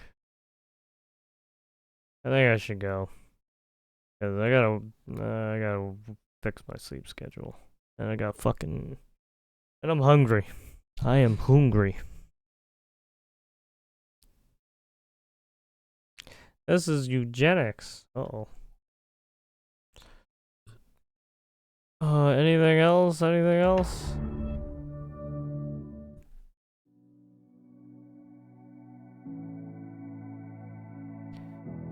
One thing I never understood is why they made our character and clothes customizable, but can't switch to third person to see it. I think you have to go to camera mode. You can only go into camera mode to see it. Like it defeats the whole purpose. I his mean, farewell address, President Eisenhower. maybe they didn't want it. Still stupid. Maybe they didn't want to like change it to change the view. For the disastrous Camera view. rise of misplaced power. End of quote. 6 decades later, I'm equally concerned about the potential rise. You know damn well Tech nobody industrial uses camera mode. No, could pose real people dangers do. You know for our country those. as well. You know those content creators who are trying to Americans get are those being nice buried shots, under an or avalanche those of misinformation and disinformation. or those enabling weird the abuse of artists power. who The free like press to is just take crumbling. camera Haters shots are in games. disappearing. There's people who do that Social media shit. is giving up on fact-checking. The truth is smothered by lies, told for power and for profit. Oh, really, dude? For power. And by the way, talk of inflation. The overwhelming consensus is going to pop up a little bit and then go back down. No one's talking about. Inflation has never gone down whatsoever. Inflation has always gone up. Think about that. This great, Why does he look AI here? Again, This is it turns 2021. out that what I've done so far, This is what when we've he done was so actually like not is a cracked out mistake. It's going to show. or tired. I don't know anybody, including Larry he's Summers, looking- who's a he's friend looking of mine, alert. who's worried about inflation, is suggesting that there's any long-term march here if we do the things we're going to do. No president's had the run. Oh yeah, yeah, dude. Dude, he aged so much in 3 years. Just look at him. Right? That's what happened to him. You want to know why he looks like AI there? Because he looks like a completely different fucking person.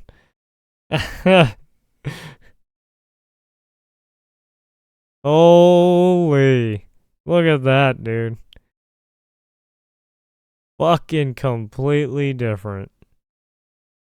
He has aged a lot in those 3 years, dude.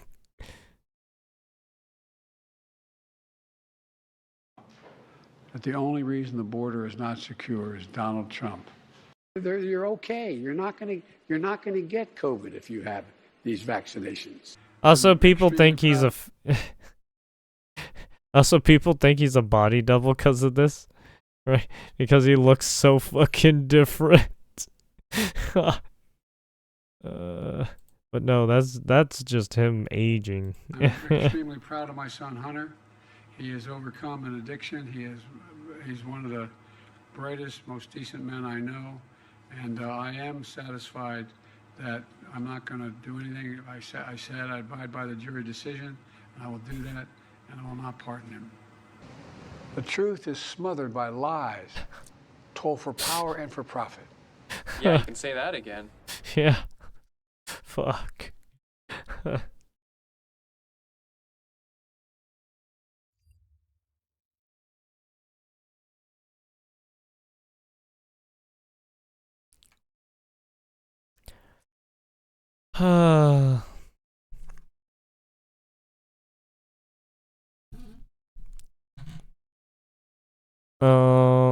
Is there anything else?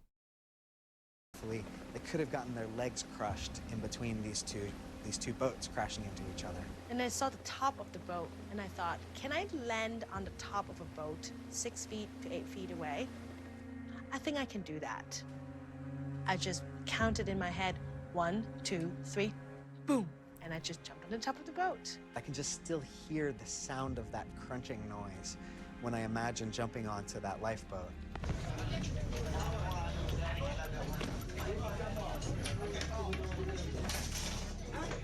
Horrible sound. People can easily break their legs if they don't sit down. Weird. George A. Romero's Resident Evil. What? Documentary?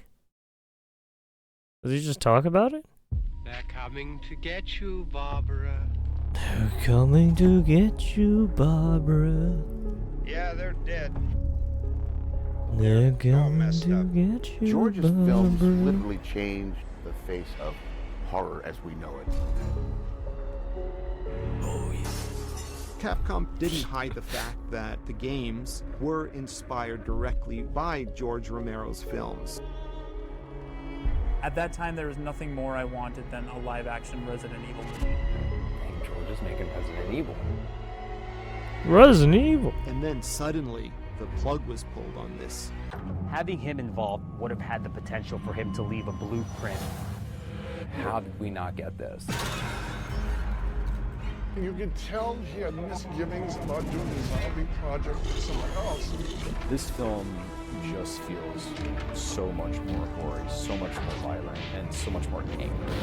I think George really took things to the next level on that. This guy knew Resident Evil.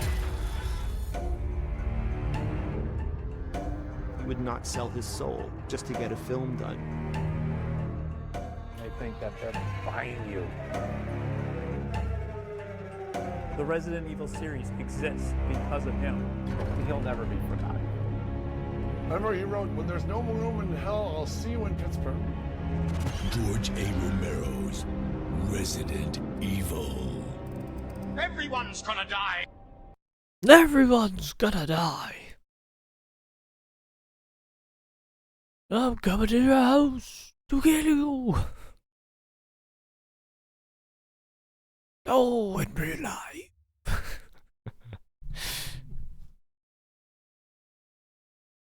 Trump's AG, Pam Bundy obliterates Democrats on live TV. Oh, yeah. Yeah, she fucking... Yeah. It was so weird what they were trying to do to her. That's so fucking weird. Oh, my God.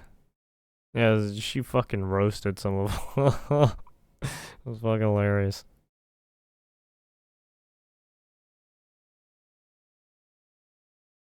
Why rockers can't VTuber stuff. Oh, my stomach is like eating itself. I'm hungry.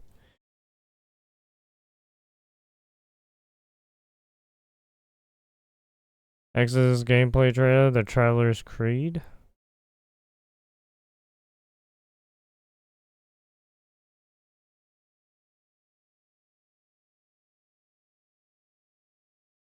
The TikTok band.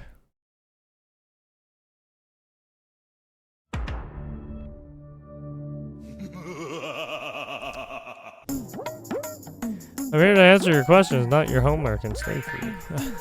That's a We met teacher. yesterday. You pointed your finger at me and You said did not you were seem to be speaking. familiar Let me answer with my question.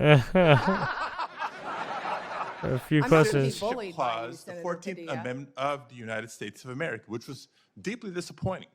I guess you And I'm didn't want to hoping hear you're more my familiar answer with it about today. Yeah, and then he'll After I say, get an yeah. opportunity to study overnight. So can you tell me in this committee what the Citizenship Clause of the 14th Amendment says?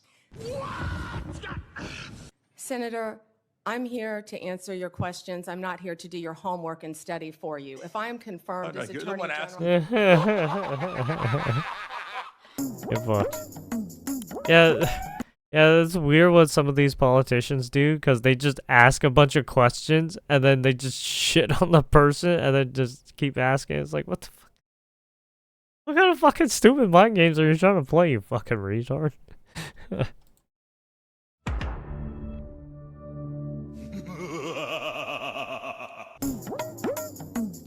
Yeah, stretcher for this California pan button dominates again. I'm asking you. Oh, it's sitting here Adam today, Schiff. Whether you are aware of a factual predicate to investigate. Hey, Liz Cheney. murderer. How's it going? Senator, no one Based has on what asked you me know. to investigate Liz Cheney. That is a The hypothetical. president has called for it publicly. You are aware of that, aren't you?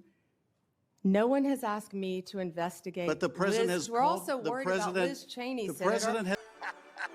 Is he asking a question? Yeah. Ms. Bondi, please crime rate answer in my California questions. right now You is are through aware, the roof. Ms. Bondi. Your my- robberies Ms. are Bondi, 87% my higher question- than the my national question average. She's told you. She's told she can't on these. It is true. California's fucked up right now. Is this? Oh, hell no! Yeah, he does not care what's going on in That's what California. I My want to question be is this. focused on, Do Senator. Even you though have it's his the own power state. to say As no to the Attorney president? General.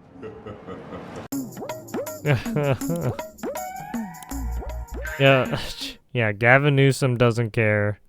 Adam Schiff doesn't care. Karen Bass doesn't care. Fucking Deanna Feinstein didn't give a fucking hoot. Right? All these Ted Lieu doesn't give a fucking hoot. All these people live in their fucking glass houses and like other two houses and fuck with people all the fucking time.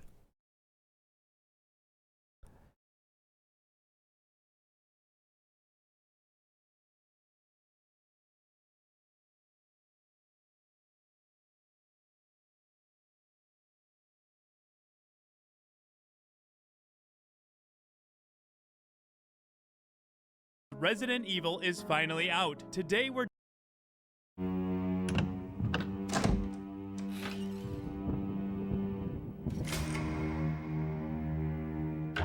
Hey guys, JJ here, and the wait is over. George A. Romero's Resident Evil is finally out. Today we're diving into everything you need to know, where you can watch it, a word from the director, and much more. So with that being said, let's get right into it.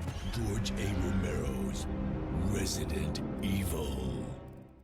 George A. Romero is widely known as the godfather of modern zombie horror, thanks to classics like Night of the Living Dead, Yep. Dawn of the Dead, and so on. However, what many fans don't realize is that Romero himself was originally set to direct the very first live-action Resident Evil film before the project ultimately went to Paul W.S. Anderson. This left many fans wondering what could have been. Seeing the creator of the modern zombie horror genre take the reins of the film adaptation of the fastest-growing zombie survival horror game of its time, Resident Evil, seemed like a perfect match. Unfortunately, we were left with more questions than answers. That was until now. Last year, director Brandon Salisbury announced his plans to explore the untold story of what could have been, creating a documentary that would uncover the what-if scenario and dive deep into all the details. This project would be titled George A. Romero's Resident Evil. Now the wait is finally over. George A. Romero's Resident Evil is officially available in North America on a variety of streaming platforms, including Apple TV, Amazon, Xbox, okay. YouTube, Fandango, DirecTV, Dish Network, Comcast, and Spectrum. A European Okay, well, anyways, I just want to know what it was. Ish cool. The documentary, eh? The last official Sony immersion entertainment concept. What?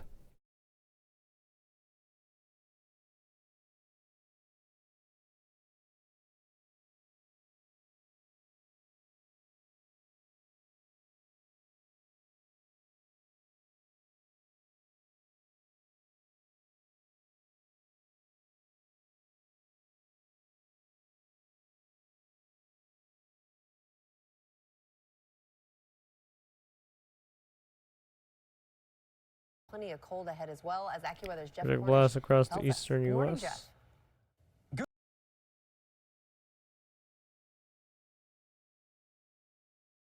To Marshall's heart. One of my favorite programs is our Veterans of PTSD program. ABC 7 News.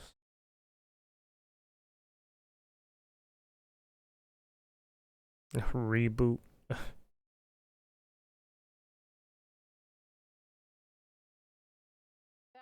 That's right. My team, our in-space systems team, their job basically... Blue Origin launch live. New Glen Rocket launch live. Blue Origin. Maggie, can I ask you? We felt it down here in the studio. What was that rumble like? Oh yeah, I forgot. Wasn't there a new? Oh yeah, it fucking did it yesterday. Totally forgot about it.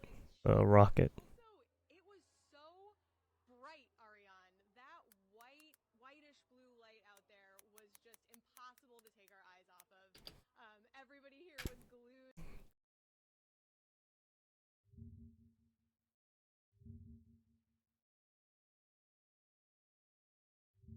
Just come back in the morning or whenever, and it would just my place For the would be country, here. The as a wildfire new destroying his neighborhood in administration comes to Altadena, power, Colin, he did Catherine, caution and specifically also pressurized fuel cylinders, lithium-ion batteries. EPA will stand up 40 teams over the next couple of days, which equates to approximately 500 personnel. EPA will work in close coordination with the state, county, city, and local communities across the fire areas, including the incident commands of Palisades and Eaton, to remove household hazardous waste. This will be the first step in getting survivors back to their homes and communities by removing those hazards from that area, so that then we can get into greater debris clearing and ultimately rebuilding. Thank you.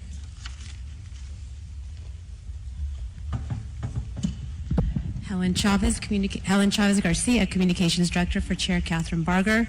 We thank the Honorable Antonio Vasquez from the State Board of Equalization for being here today. We will now transition to the question and answer portion of our press conference. Please raise your hand. We will bring a speaker to you, and I will call upon you in order to ask your question. Would you like to say something? Masa Sadie, KCAL News. Masa Sadie, KCAL News. I have two questions. The first is for Mayor Bass. Mayor, 700 people are in shelters right now, more than 700. Thousands of people have lost their homes. I know. What the fuck?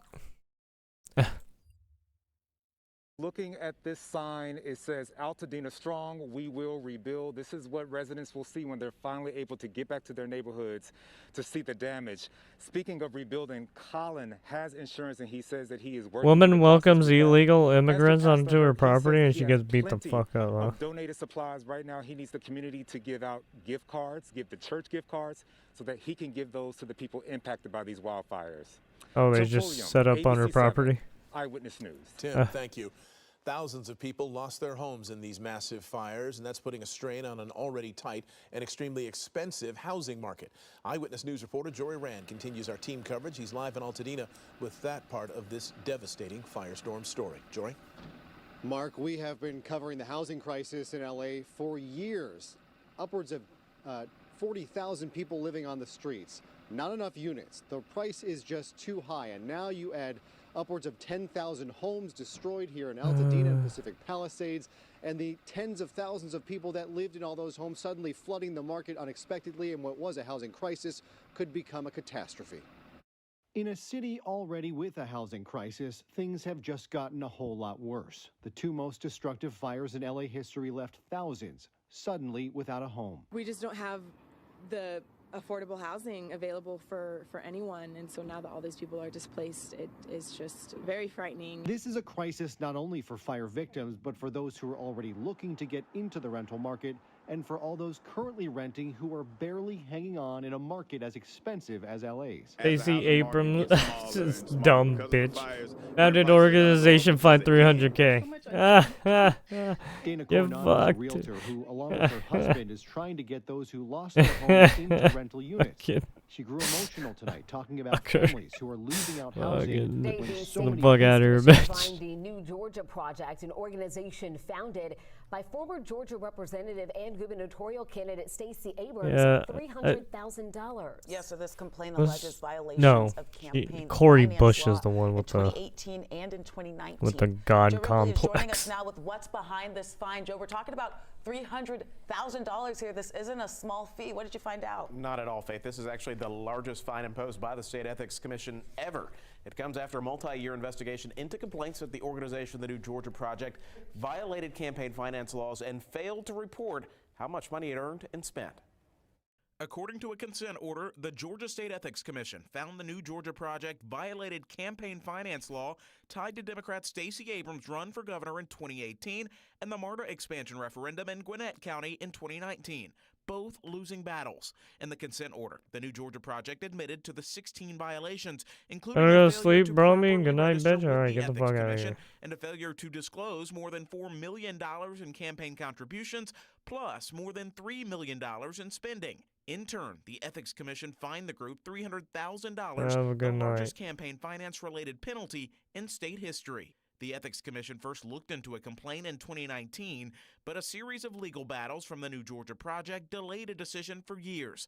Cody Hall, an advisor to Governor Brian Kemp, is now questioning what, if anything, Abrams knew and when. Not only Where's has that the New Egyptian Georgia horror Project game I saw? I been levied the fucking largest missed it. I don't know campaign where it went. finance fine in state history, they have also agreed with every single accusation made by the Ethics Commission in their investigation. Legal counsel for the New Georgia Project responded to the consent order in a statement saying they were disappointed in a court ruling that was overturned on procedural grounds. They add, quote, "We are glad to finally put this matter behind us so the New Georgia Project can fully devote its time and attention to its efforts to civically engage and register Black, brown, and young voters in Georgia." And when asked today if the State Ethics Commission found reason to believe Stacey Abrams herself violated any laws, Executive Director David Amati said that was still under investigation.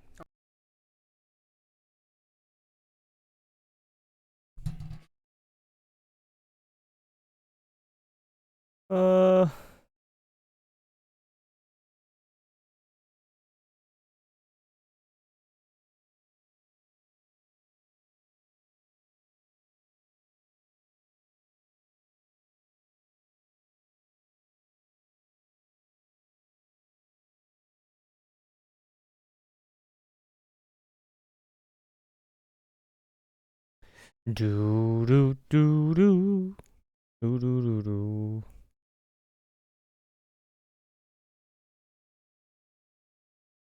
Where'd it go?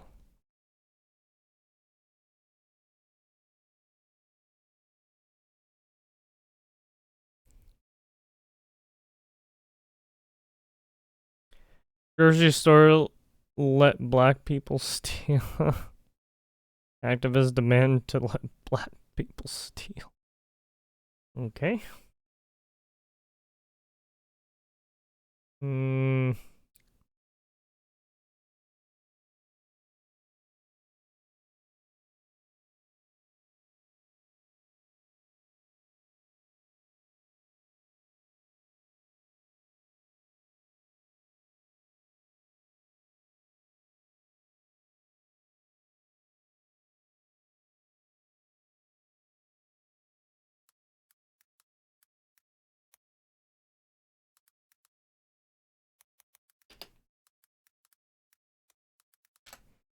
Oops. That is a fucking creepy face.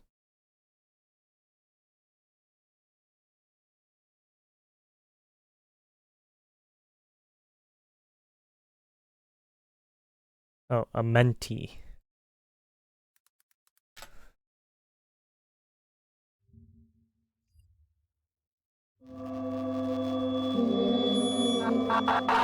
Oh god, that was a sketch.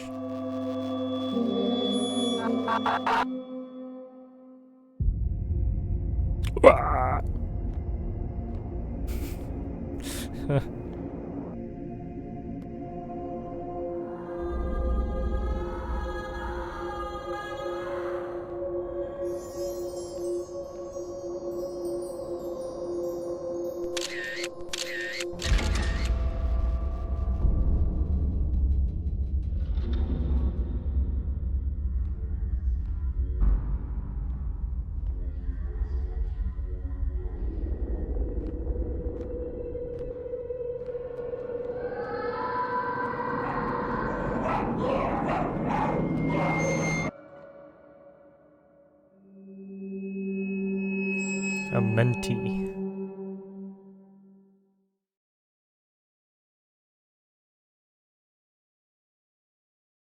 Interesting.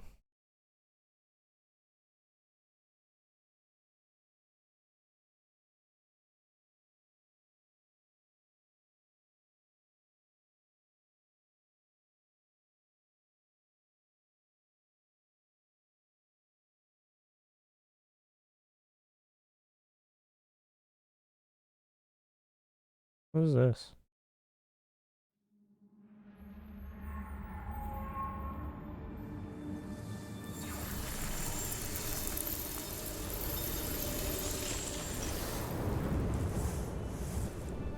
It's only human to hope. I hoped for a world of love and peace. But as darkness silently crawled around, that world was gone without a whisper.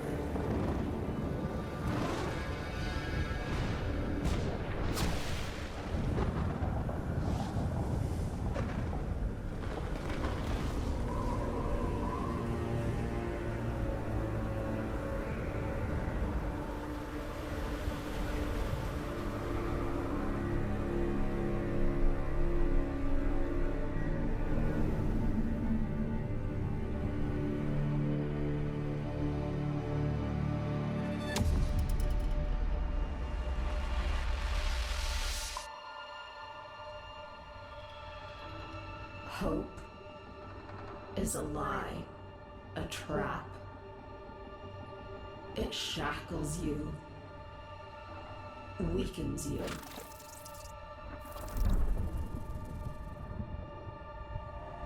Why does this look like Scorn a bit? Never unfolds.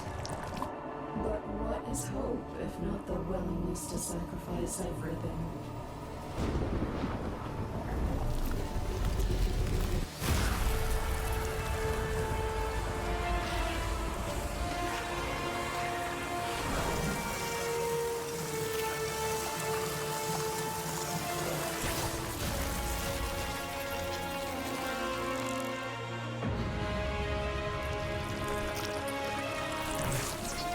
What the fuck?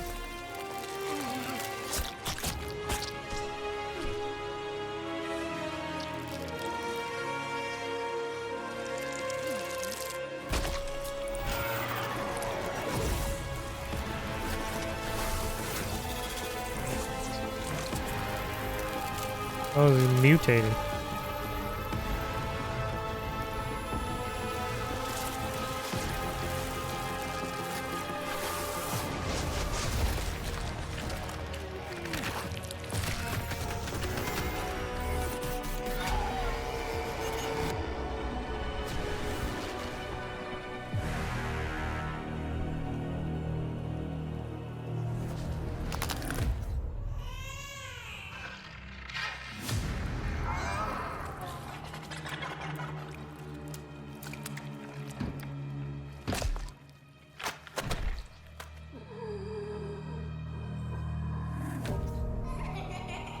Your past is a prison. Your memories betray you.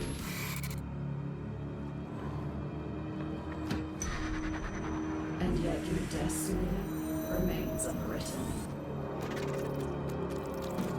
I choose you, for you are king.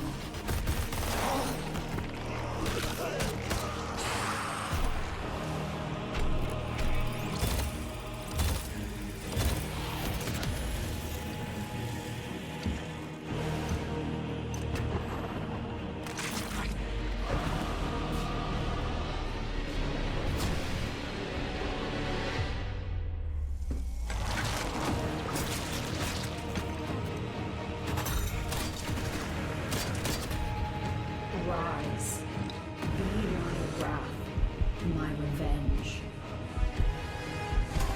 Join me. A new age is upon us. Oh shit.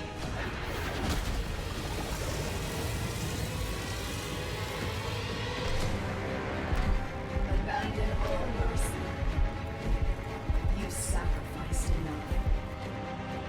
Accept my gift. Feel its power.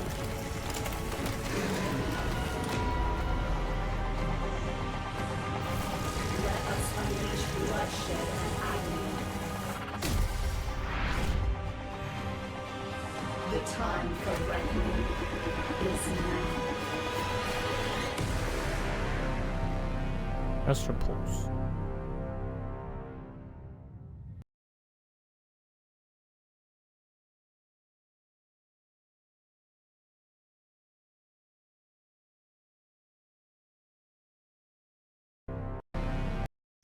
You are the frog. Oh, never mind.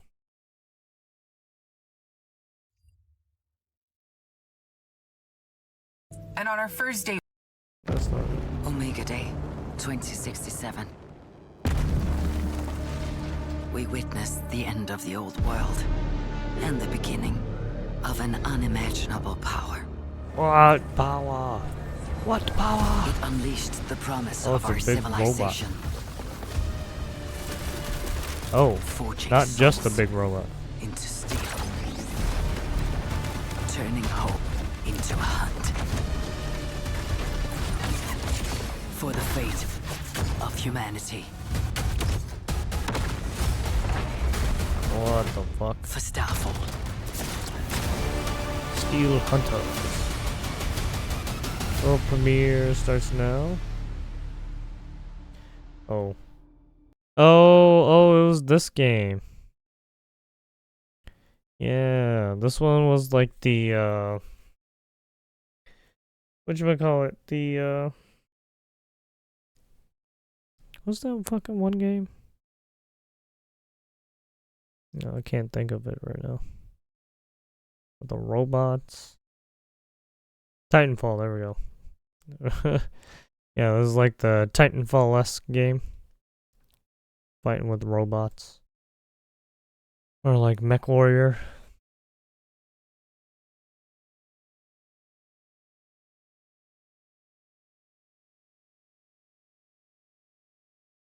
Alright, ladies and gents. I think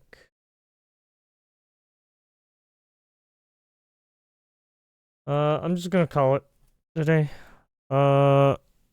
Maybe today we'll play some video games. Yeah, I just been tired.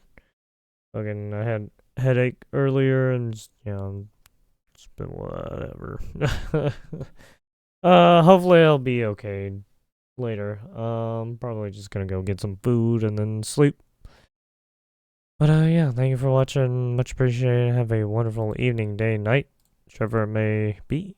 And see you again next time. Peace out.